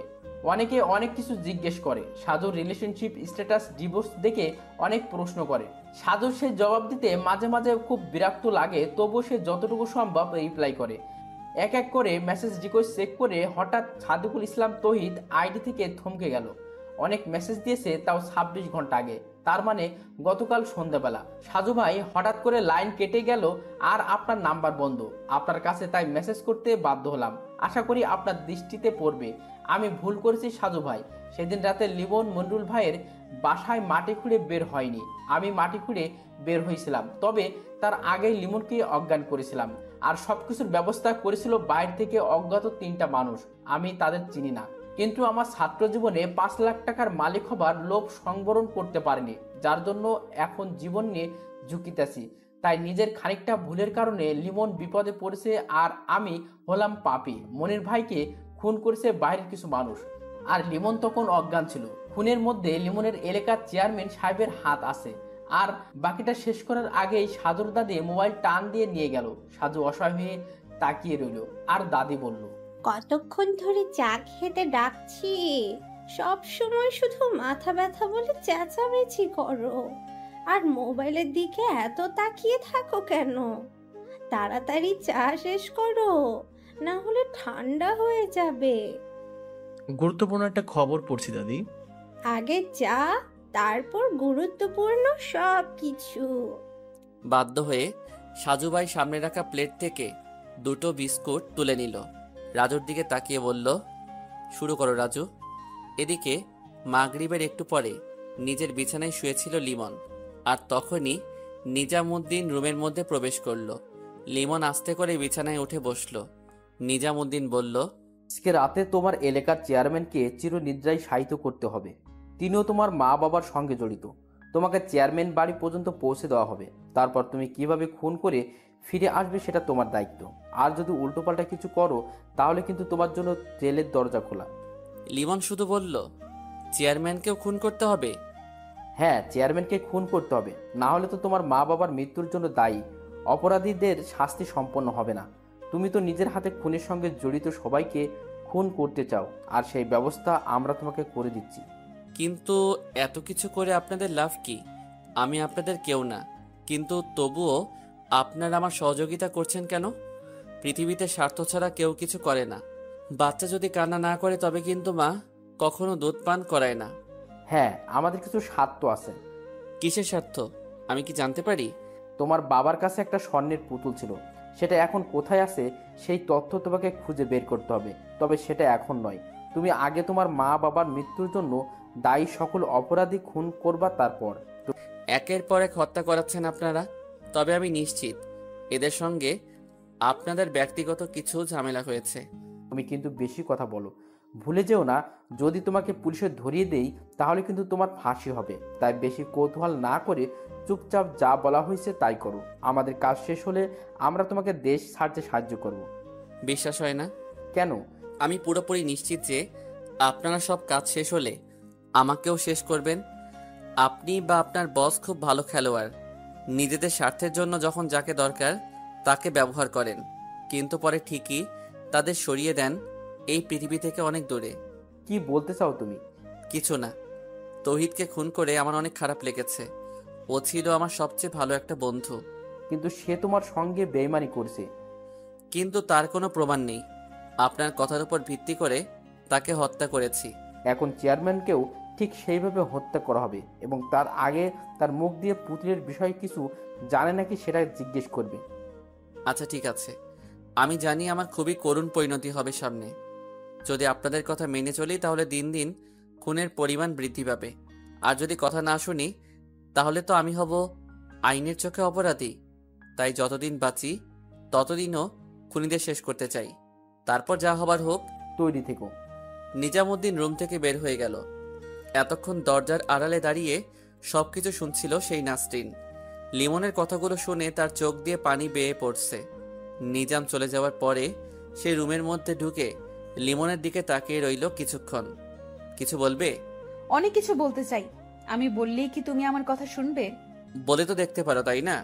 তুমি ওদের কথা মতো খুন না করে এখান থেকে পালিয়ে যাও, প্লিজ প্লিজ। কেন? তুমি খুব ভালো একটা ছেলে, পড়াশোনা করে অনেক ভালো ভবিষ্যৎ তোমার সামনে, কিন্তু এই ভাগ্যের উত্থান পতনের জন্য আজ তুমি কতটা খারাপ হয়ে গেলে। তাই তোমার কাছে অনুরোধ রইল, তুমি যখন বের হবে তখন যশোর থেকে বর্ডার পার হয়ে ইন্ডিয়া চলে যাও। কিন্তু তাহলে তো আমার মা বাবার মৃত্যুর জন্য দায়ী লোকদের চিনতে পারবো না। সবাই তখন দিব্যি সুন্দর জীবনযাপন করবে, কিন্তু যেখানে আমার মা বাবা মারা গেছে সেখানে আমাকেই পালিয়ে যেতে হবে। নিজের জীবন বিপদে না ফেলে সেটাই করতে হবে লিমন। জানি না, তোমার দিকে তাকালে কেন যেন খুব কষ্ট লাগে। আচ্ছা চলো না, তুমি আর আমি পরিকল্পনা করে পালিয়ে যাই। দেশ ছেড়ে ভারতে গিয়ে কোনো একটা প্রদেশে জীবন পার করে দেব। সেটা সম্ভব না। কেন? আমি একজনকে ভালোবাসি। ও আচ্ছা, কে সে? আমাদের গ্রামের মেয়ে, নাম সোহাগী। আমার জন্য সে সারা জীবন অপেক্ষা করবে। যদি মারা যায় সেটা ভিন্ন কথা। একটা কথা বলবো, কিছু মনে করবে না তো? বলো। তুমি এখন তোমার এলাকার মানুষের চোখে একটা খারাপ ছেলে, তাই সব কিছু জেনে এখনো কি সেই মেয়ের বাবা তোমার সঙ্গে তার মেয়ের বিয়ে দেবে? সেটা তাদের ইচ্ছে, কিন্তু আমি তাকে ছাড়া কিছু ভাবিনি কখনো। তাছাড়া তোমার সঙ্গে আমার কোনো তেমন পরিচয় নেই। ঠিক আছে। চা নাস্তা শেষ করে সাজু ভাই তৌহিদের বাকিটা মেসেজ পড়ল। আর চেয়ারম্যান সাহেব পরবর্তী টার্গেট সেটা মোটামুটি করে পরিষ্কার বুঝতে পারা গেল। কিন্তু এই রাতে আধারে এখনো কি সেই ওই গ্রামের মধ্যে যাবে? শরীর অসুস্থ, কিন্তু তবুও গিয়ে যদি চেয়ারম্যানকে বাঁচানো যায় তাহলে তো খুব ভালো হতো। দারোগা সাহেবের কাছে কল দিয়ে তাকে গ্রামের মধ্যে আসতে বলে সাজু ভাই নিজের বাইক নিয়ে বেরিয়ে গেল। রাজুকে সঙ্গে নিয়ে এসেছে, কারণ সঙ্গী হিসেবে কাউকে ভীষণ দরকার। লিমন যখন তাদের গ্রামের মধ্যে প্রবেশ করলো তখন রাত 10:30টার বেশি। যে গ্রামের মধ্যে সে ছোটবেলা থেকে বড় হয়েছে সেই গ্রামের মোটামুটি সবকিছু তার মুখস্থ। চেয়ারম্যান বাড়ির সামনে গিয়ে আকাশ থেকে পড়ার মতো ধাক্কা লাগলো লিমনের চোখে। বাড়ির সামনে পুলিশের গাড়ি, নিশ্চয়ই কিছু একটা হচ্ছে বাড়ির মধ্যে, না হলে পুলিশ কেন আসবে? বাড়ির পিছনে বড় বাগানের মধ্যে দিয়ে প্রবেশ করে আস্তে আস্তে দেয়াল ঘেঁষে দাঁড়ালো। ভিতরে কিছু আলোচনা হচ্ছে, যেটা বোঝা যাচ্ছে না। সাজু ভাই কি এখানে আছে নাকি? যেহেতু লিমন কোনো পেশাদার খুনি নয়, তাই এখন এই পরিস্থিতিতে কিভাবে খুন করবে সেটাই বুঝতে পারছে না। মোবাইল বের করে নিজামুদ্দিনের কাছে কল দিয়ে বিস্তারিত জানালো। নিজামুদ্দিন বলল, তাহলে আর তোমাকে রিস্ক নিতে হবে না, সময় বহুত পাবে, তুমি বরং ফিরে আসো। আরও কিছুক্ষণ দাঁড়িয়ে থেকে লিমন সামান্য চিন্তা করে সোহাগীর কথা মনে পড়ল। তারা মা বাবা মারা যাবার দিন সোহাগ এসেছিল, তাকে বারবার সে সান্ত্বনা দিয়েছিল, কিন্তু শোকাহত সে সময় কথা বলা হয়নি। তাই তারপর তো পরদিনই তার অপহরণ। আজকে সোহাগের সঙ্গে দেখা করতে ইচ্ছে করছে, তাই চেয়ারম্যান বাড়ি থেকে বের হয়ে মাঠে নামলো লিমন। অন্ধকারে হাঁটতে লাগলো সে। মা বাবার কবর দেখতে ইচ্ছে করছে। এখান থেকে সোহাগীদের বাড়িতে গেলে নিজেদের বাড়ির সামনে দিয়ে যেতে হবে, তাই আগে মা বাবার কবরের দিকে যাওয়ার পরিকল্পনা করলো লিমন। আজকে তার সঙ্গে ছিল পিস্তল, কারণ নিজামুদ্দিন বলছিল যে চেয়ারম্যানকে কাছাকাছি গিয়ে হয়তো মারা যাবে না, তাই দূর থেকে গুলি করবে। মা বাবার কবরের কাছে গিয়ে কিছুক্ষণ কান্না করে সোহাগীদের বাড়িতে গেল লিমন। সোহাগী যেই রুমে থাকে সেই রুমে একটা জানালা আছে, আর লিমন যখন শহর থেকে গ্রামের বাড়িতে আসতো তখন রাতের বেলা সেই জানালার পাশে দাঁড়িয়ে অনেক রাত পর্যন্ত তারা কথা বলতো। লিমন সেই জানালার কাছে গিয়ে দেখে জানালা বন্ধ করা। রাত 12টার বেশি বেজে গেছে, তাই ঘুমিয়ে গেছে হয়তো। জানালা ধরে সামান্য ধাক্কা দিল। 3টা ধাক্কা দেবার পরে সোহাগীর নাম ধরে আস্তে আস্তে ডাকতে লাগলো। মাত্র 2টো ডাক দিতেই ধুম করে জানালা খুলে গেল, আর তখনই জানালার সামনে দাঁড়িয়ে সোহাগী বলল, লিমন, তুমি? কেমন আছো সোহাগী? আমার আর থাকা না থাকা কিছু নেই। তোমার জন্য চিন্তা করতে করতে আমার রাত দিন সমান হয়ে গেছে লিমন। তুমি কেমন আছো? আমি ভালো আছি। তুমি কি ঘুমাওনি? ডাক দিতে জানালা খুলে দিলে। জেগেছিলাম, জানালা ধাক্কার শব্দ শুনেছি, কিন্তু ভাবিনি তুমি আসবে। তারপর যখন ডাকলে তখন বুঝতে পারছি এটা আমার লিমন। তোমার মা বাবা আমার বিষয়ে কিছু বলে না? খুব খারাপ খারাপ কথা বলে জানো। আমার সামনে যখন বলে তখন খুব কান্না আসে। আমি তোমার কোনো বদনাম শুনতে পারি না। কিন্তু সত্যি তো মানতে হবে। বাবা বলেছে তোমাকে ভুলে যেতে হবে। তাহলে ভুলে যাও। মরে যাব, তবুও পারবো না। তুমি আমাকে নিয়ে পালিয়ে যেতে পারবে? সবকিছু বাড়িঘর ছেড়ে যদি পালিয়ে যাই তাহলে খাবো কি শহরে? শহরের মধ্যে দুমুঠো ভাতের কত মূল্য তা জানো? আমরা ওই স্বর্ণের পুতুল বিক্রি করব, তাহলে তো আমাদের মেলা মেলা টাকা হবে। কি বললা? তুমি সেই পুতুলের কথা জানো? হ্যাঁ জানি, পুতুলটা আমার কাছেই ছিল, কিন্তু তোমার কোনো খোঁজ নেই। এদিকে ওটা নিয়ে খুব দুশ্চিন্তা হচ্ছিল, তাই আমি সাজু ভাইয়ের কাছে কল দিয়ে দেখা করলাম। তারপর তাকে সবকিছু বলে তার হাতে পুতুলটা দিয়ে দিয়েছি। এখন সেই পুতুল কার কাছে? সাজু ভাইয়ের কাছে আছে? হ্যাঁ। আমার ওই পুতুল যেভাবে হোক ছিনিয়ে নিতে হবে সোহাগী। কোথায় যাচ্ছ? সাজু ভাইয়ের এলাকায়। আজকে রাতের মধ্যে আমি সাজু ভাইয়ের সঙ্গে দেখা করে পুতুল নিয়ে নেব। মাথা ঠান্ডা করো প্লিজ। আচ্ছা, আমি যেহেতু তার কাছে দিয়েছি, সেহেতু আমি তাকে বলে যদি চাই তাহলে তো দিয়ে দেবে। পাগল নাকি তুমি? সাজু ভাই গোয়েন্দা মানুষ, তাই তিনি অজস্র প্রশ্ন করবে তোমাকে। কিন্তু তুমি ওটা দিয়ে কি করবে? আমার তো মনে হচ্ছে না যে তুমি আমাদের ভবিষ্যতের জন্য সেটা হাত করতে চাচ্ছ। সোহাগী শোনো, ওই পুতুলের জন্য অনেক কিছু ঘটছে। একজন করে খুন করে আরেকজনকে দিয়ে সেই খুনিকে খুন করানো হচ্ছে, মানে কাঁটা দিয়ে আবার কাঁটা নির্মূল করা হচ্ছে। আমিও এখন একটা কাঁটা, আমাকেও যে কোনো সময় তারা কাঁটা দিয়ে তুলে ফেলবে। তাই তার আগেই আমি সেই আসল পরিকল্পনাকারীর কাছে পৌঁছাতে চাই, আর তার জন্য দরকার সেই পুতুল। পুতুলটা হলে আমি আসল প্ল্যানকারীর নিকটে যেতে পারবো সোহাগী। জানালা ধরে হতাশ হয়ে দাঁড়িয়ে আছে সোহাগী, আর অন্ধকারে বাগান চিরে বের হয়ে হাঁটতে লাগলো লিমন। সোহাগী ভাবছে কেন যে লিমনের সঙ্গে পুতুলের কথা বলতে গেল। এখন যদি সেই কারণে সাজু ভাইয়ের কোনো ক্ষতি করে। মোবাইল বের করে কল দিল, কিন্তু রিসিভ হচ্ছে না। চেয়ারম্যান বাড়ি থেকে বাড়িতে ফিরে ঘুমাতে ঘুমাতে রাত 2টো বেজে গেছিল। তাড়াতাড়ি করে বিছানায় শুয়ে মোবাইল সাইলেন্ট করে ঘুমিয়ে গেছিল সাজু ভাই, কিন্তু ফজরের খানিকটা আগে কারো মৃদু ডাকে ঘুমটা ভেঙে গেল। রুমটা অন্ধকার, তবে তার বিছানার সামনে অন্ধকারে কেউ যে দাঁড়িয়ে আছে সেটা বোঝা যাচ্ছে। বিছানা থেকে উঠতে গিয়ে উঠতে পারল না, কারণ তার হাত পা খাটের সঙ্গে বাঁধা। কে ওখানে? সাজু ভাই, আমি লিমন, কেমন আছেন? লিমন, তুমি এখানে কিভাবে আসলে? আর তুমি আমার হাত পা বেঁধে রাখছো কেন? সবকিছু বলবো, আগে বলেন সেই পুতুলটা কোথায়? কিসের পুতুল? স্বর্ণের পুতুল। সোহাগী যেটা আপনাকে দিয়েছে, আমি সেই পুতুলের কথা বলছি। সোহাগে আমাকে কোনো পুতুল দেয়নি। কেন শুধু শুধু মিথ্যে কথা বলছেন? ভাই, আমি কিন্তু এখন খুব খারাপ। আমার সঙ্গে একটা খুব ছোট্ট একটা পিস্তল আছে। রাত 10টার দিকে চেয়ারম্যানকে খুন করতে গেছিলাম, কিন্তু সেখানে নিশ্চয়ই আপনি গেছিলেন, তাই না? আপনার জন্য আমি আমার মা বাবার মৃত্যুর জন্য দায়ী একটা অপরাধীকে মারতে পারিনি। তাহলে তুমি সত্যি সত্যি গিয়েছিলে? হ্যাঁ, গেছিলাম। এবার আপনি তাড়াতাড়ি পুতুলের সন্ধান বলেন, না হলে কিন্তু আমার পিস্তলের গুলি খরচ করার পরিকল্পনা করতে হবে। জানেন তো, আমি এখন পাক্কা হারামজাদা। তুমি কিন্তু ভুল করছো লিমন, কারণ এভাবে কেউ ভালো পথে থাকতে পারে না। আমি জানি আপনার অনেক জ্ঞান, আপনি যে আমাকে অনেক কিছু বলবেন সেটাও জানি। আর আমি মনে প্রাণে বিশ্বাস করি আপনার কথাগুলো সম্পূর্ণ সঠিক। কিন্তু ওই যে সাক্ষী মানি, কিন্তু তালগাছটা আমার সিদ্ধান্ত আমি নিজে গ্রহণ করব। তুমি আমার কথা মতো চললে আমি নিজে কিন্তু তোমাকে সহযোগিতা করব। ভুলে যেও না যে তোমার উপকার করতে আমি এসেছি। আপনি বড্ড কথা ঘোরাচ্ছেন সাজু ভাই। সময় থাকতে তাড়াতাড়ি বলেন পুতুল কোথায়, কারণ একটু পরে আকাশ পরিষ্কার হবে, তখন কিন্তু আমি ফিরতে পারবো না। আমি কিছুতেই তোমাকে সেই পুতুলের সন্ধান দেব না লিমন। ঠিক আছে, আমি খুঁজে বের করব। লিমন তখন চারিদিকে খুঁজতে লাগলো। রুমের মধ্যে সবকিছু ওলট পালট করে তন্ন তন্ন করে সে পুতুল খুঁজতে মরিয়া হয়ে গেল। প্রায় 20 মিনিট খোঁজার পরে হঠাৎ করে রুমের মধ্যে বাথরুমের ফলছাদে চোখ গেল। সাজু ভাই রুমের সঙ্গে অ্যাডজাস্ট বাথরুম আছে, আর তারই ছাদে উঠে গেল লিমন।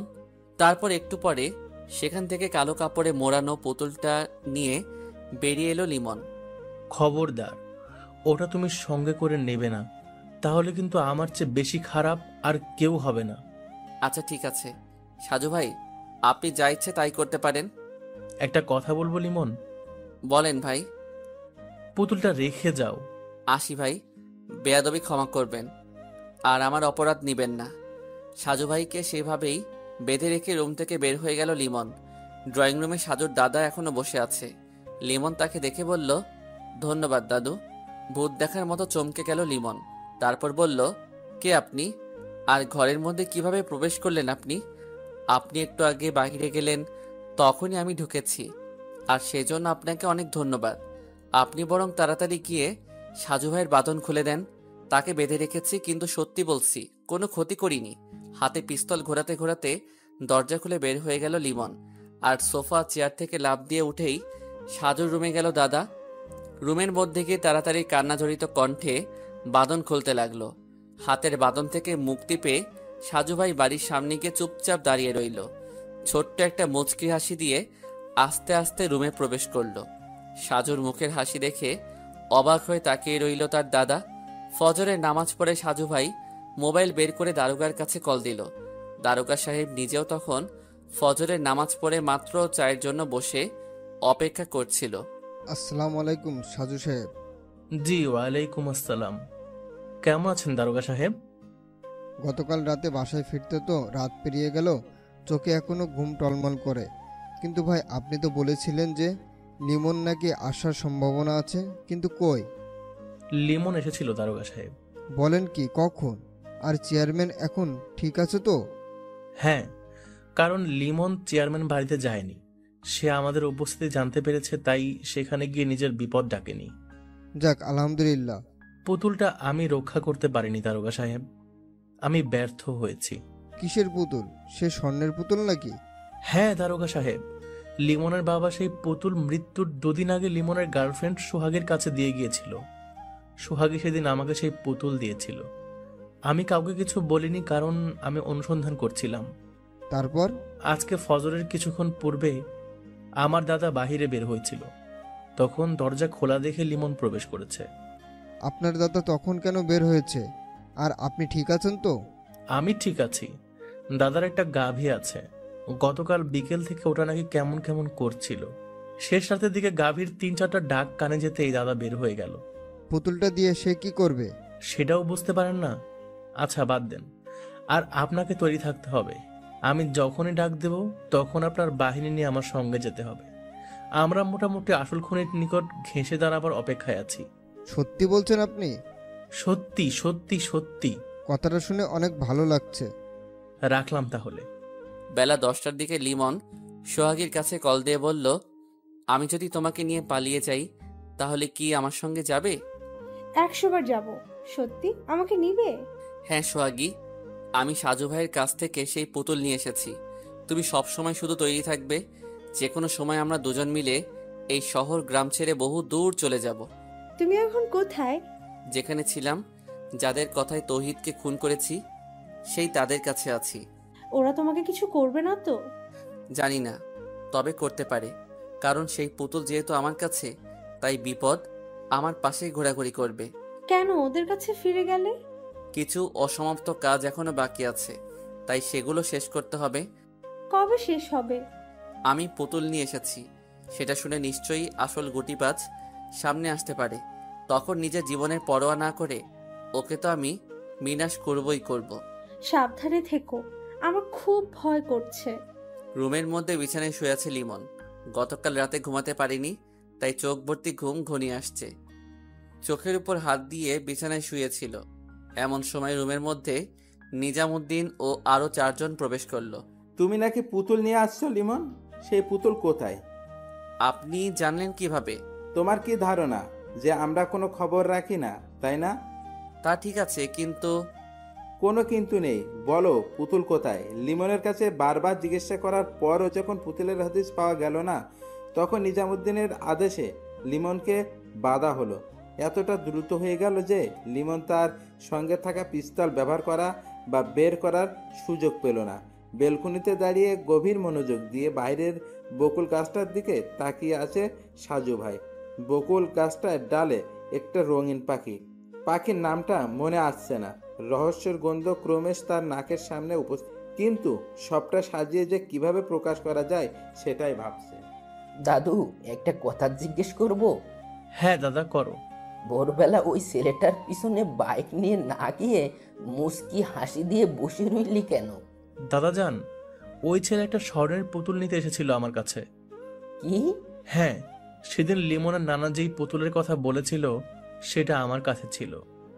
আজকে সেই পুতুল নিয়ে গেল ঠিকই, কিন্তু সেটা আসল পুতুল নয়। মানে? আমি আগেই ধারণা করেছিলাম যেহেতু লিমনের গার্লফ্রেন্ডের হাত থেকে পুতুল আমার কাছে এসেছে, সেহেতু এ কথা অবশ্যই জানাজানি হবে। তাই একটা নকল পুতুল আমি সংগ্রহ করে নিজের কাছে রেখেছি। আর আসল পুতুল তোমাদের ঘরে, অর্থাৎ দাদির পুরাতন পুটলির মধ্যে। আচ্ছা, বুঝতে পারছি, কিন্তু নকল পুতুল দেখে কি ওরা বুঝতে পারবে না? মানে দেখতে কি একই রকম নাকি? না দাদা, পুতুল দুটোই আলাদা। আর লিমন বা সেই মূল পরিকল্পনাকারী কিন্তু সেই পুতুল আগে দেখেনি। আর লিমনের পেছনে পেছনে বাইক নিয়ে তাড়া করিনি, কারণ ওই নকল পুতুল যেখানে থাকবে সেই স্থানের লোকেশন আমি দেখতে পারবো। কিভাবে? পরে বলবো দাদা যান, এখন একটু ভাবতে হবে, তাই পরে কথা বলবো। লিমন বিছানায় হাত পা বাঁধা অবস্থায় পড়ে আছে আর মনে মনে হাসছে। কয়েক ঘন্টা আগেই সে সাজু ভাইকে এভাবেই বেঁধে রেখেছিল, আর এখন সে নিজেই বন্দি। নিজামুদ্দিন বারবার তাকে পুতুলের কথা জিজ্ঞেস করছে, আর লিমন শুধু বারবার মাথা নেড়ে না বলছে। হঠাৎ করে দরজা খুলে কালো টি শার্ট পরে একটা ছেলে প্রবেশ করলো। মুহূর্তের মধ্যে হাতের পিস্তল নিজামুদ্দিনের দিকে তাক করে পরপর 3টা গুলি করলো। নিজামুদ্দিন আস্তে আস্তে নিস্তেজ হয়ে ঢলে পড়লেন। কালো টি শার্ট পরা লোকটা বিড়বিড় করে তখন বলল, ক্ষমা করবেন নিজাম ভাই, বসের সঙ্গে আপনার বেইমানি করতে চেয়েছিলেন, তাই বসের নির্দেশে আপনাকে মারতে বাধ্য হলাম। নিজামের লাশের দিকে এক দৃষ্টিতে তাকিয়ে রইল লিমন। তারপর স্বাভাবিকভাবে মাথা উঁচু করে ডান পাশে দেয়ালের দিকে তাকিয়ে রইল। 2 জন ব্যক্তি এসে নিজামের লাশ নিয়ে গেল, আর সেই খুনিটা তখন লিমনকে বলল, তোমার সঙ্গে দেখা করার জন্য আমাদের বস এখানে আসছেন, তুমি তার সঙ্গে কথা বলতে প্রস্তুত থেকো। আচমকা শক্ত হয়ে লোকটার দিকে অবাক হয়ে তাকালো লিমন। তার চোখে মুখে স্পষ্ট আশ্চর্য হবার ছাপ। সত্যি সত্যি কি তিনি আসবেন, নাকি তার পরিবর্তে অন্য কাউকে পাঠাবে? বস নিজেই আসবে, কিন্তু তার আগে তোমার চোখে কালো কাপড় দিয়ে বাঁধা হবে। চোখ বাঁধা হবে কেন? কারণ তিনি তোমার পরিচিতি। আরও কিছুটা বিচলিত হয়ে লোকটার মুখের দিকে তাকিয়ে রইল। যদি পরিচিত কেউ হয় তবে আজকে কেন সামনে আসবে? তাহলে কি তিনিও পুতুলের লোভে? পুতুল তার কাছে জেনে তিনি সামনে আসতে যাচ্ছেন, কিন্তু কিভাবে জানলো যে পুতুল লিমনের কাছে? লিমন তো শুধু সোহাগীর কাছে সকালবেলা বলেছিল। তাহলে কি? আরও ঘন্টাখানিক পরে লিমনের চোখ সত্যি সত্যি বেঁধে দিল। কিছুক্ষণ পর রুমের মধ্যে নতুন কারো আগমন অনুভব করলো। নতুন কেউ প্রবেশ করেছে সেটা বুঝতে পারছে, কারণ আলাদা একটা ঘ্রাণ আসছে নাকের ডগায়। লিমন নিজেই বলল, আপনি তাহলে আমার সামনে এসেই গেলেন? তা বলেন, আমি আপনার জন্য কি করতে পারি? গম্ভীর কণ্ঠে জবাব এলো। এতদিনে তোমারও নিশ্চয়ই ধারণা হয়ে গেছে যে এত কিছুর পিছনে কোনো জিনিস দায়ী হতে পারে। কণ্ঠ বেশ পরিচিত, ঠিক মনে আসছে না। লিমন কিছু বলার চেয়ে চুপ করে কণ্ঠ শুনে চিনতে চেষ্টা করছে। অদৃশ্য থেকে আবারও বলল, কিছু বলছো না যে তুমি? বলো তো কারণ কি? চেয়ারম্যান সাহেব। হো হো হো হো, বাহ, চোখ বন্ধ তবুও তো বেশ চিনে গেছো আমাকে। বুদ্ধি আছে, সুপার। তাহলে কি আপনি সেই অদৃশ্য বস? রাজনীতি করতে গিয়ে অনেক কিছু শিখতে হয় লিমন। তোমার বাবাকে অনেক অনুরোধ করেছি পুতুলের জন্য, কিন্তু সে তো কথা শুনেনি। আচ্ছা বাদ দাও তো, এবার বলো সেই পুতুল কোথায়? না হলে তোমার মা বাবার মতো তুমিও মেরে ফেলবেন? তাহলে পুতুল পাবেন? তোমার মা বাবার মৃত্যুর পরে কিন্তু পুতুলের সন্ধান ঠিকই বের হয়ে গেছে। তুমি মরলেও ওটা ঠিকই বের হবে। এমনিতেই তোমার কাছে ধরা পড়ে গেছে, তাই তোমার জীবনে কোনোদিন তুমি আর বাইরের জগৎ দেখতে পাবে না। পুতুলের সন্ধান আমি দেব, কিন্তু আমার কিছু প্রশ্নের জবাব দিতে হবে। আমি জানি আমাকেও আপনি খুন করাবেন, কারণ এত কিছুর পরে যে আমাকে বাঁচিয়ে রেখে কোনো রিস্ক নেবেন না সেটা ভালো করে জানি। বেশ ভালো তোমার কথা। আমার মা বাবাকে খুন করেছে কে কে? নিজাম ছিল, আরও 3-4 জন ছিল, তবে তোমার চাচাতো ভাই মনিরুলও ছিল। মনির ভাই? হ্যাঁ, নিজাম ওরা গেলে তো তোমার বাবা দরজা খুলবে না, তাই মনিরুলের সাহায্য নিতে হয়েছে। মনিরুল তোমার বাবাকে ডেকে ঘরের মধ্যে প্রবেশ করার পথ সুগম করেছে। তাহলে মনির ভাইকে খুন করালেন কেন? সাক্ষীদের বাঁচিয়ে রাখতে নেই, তাহলে পরবর্তী সময়ে নিজের বিপদ হয়ে যায়। তবে তোমার বন্ধু তহিদকে এত সহজে রাজি করাতে পারবো সেটা ধারণা ছিল না। তহিদ? তোমার বাড়িতে সেদিন রাতে তহিদ নিজেই আগুন লাগিয়েছে।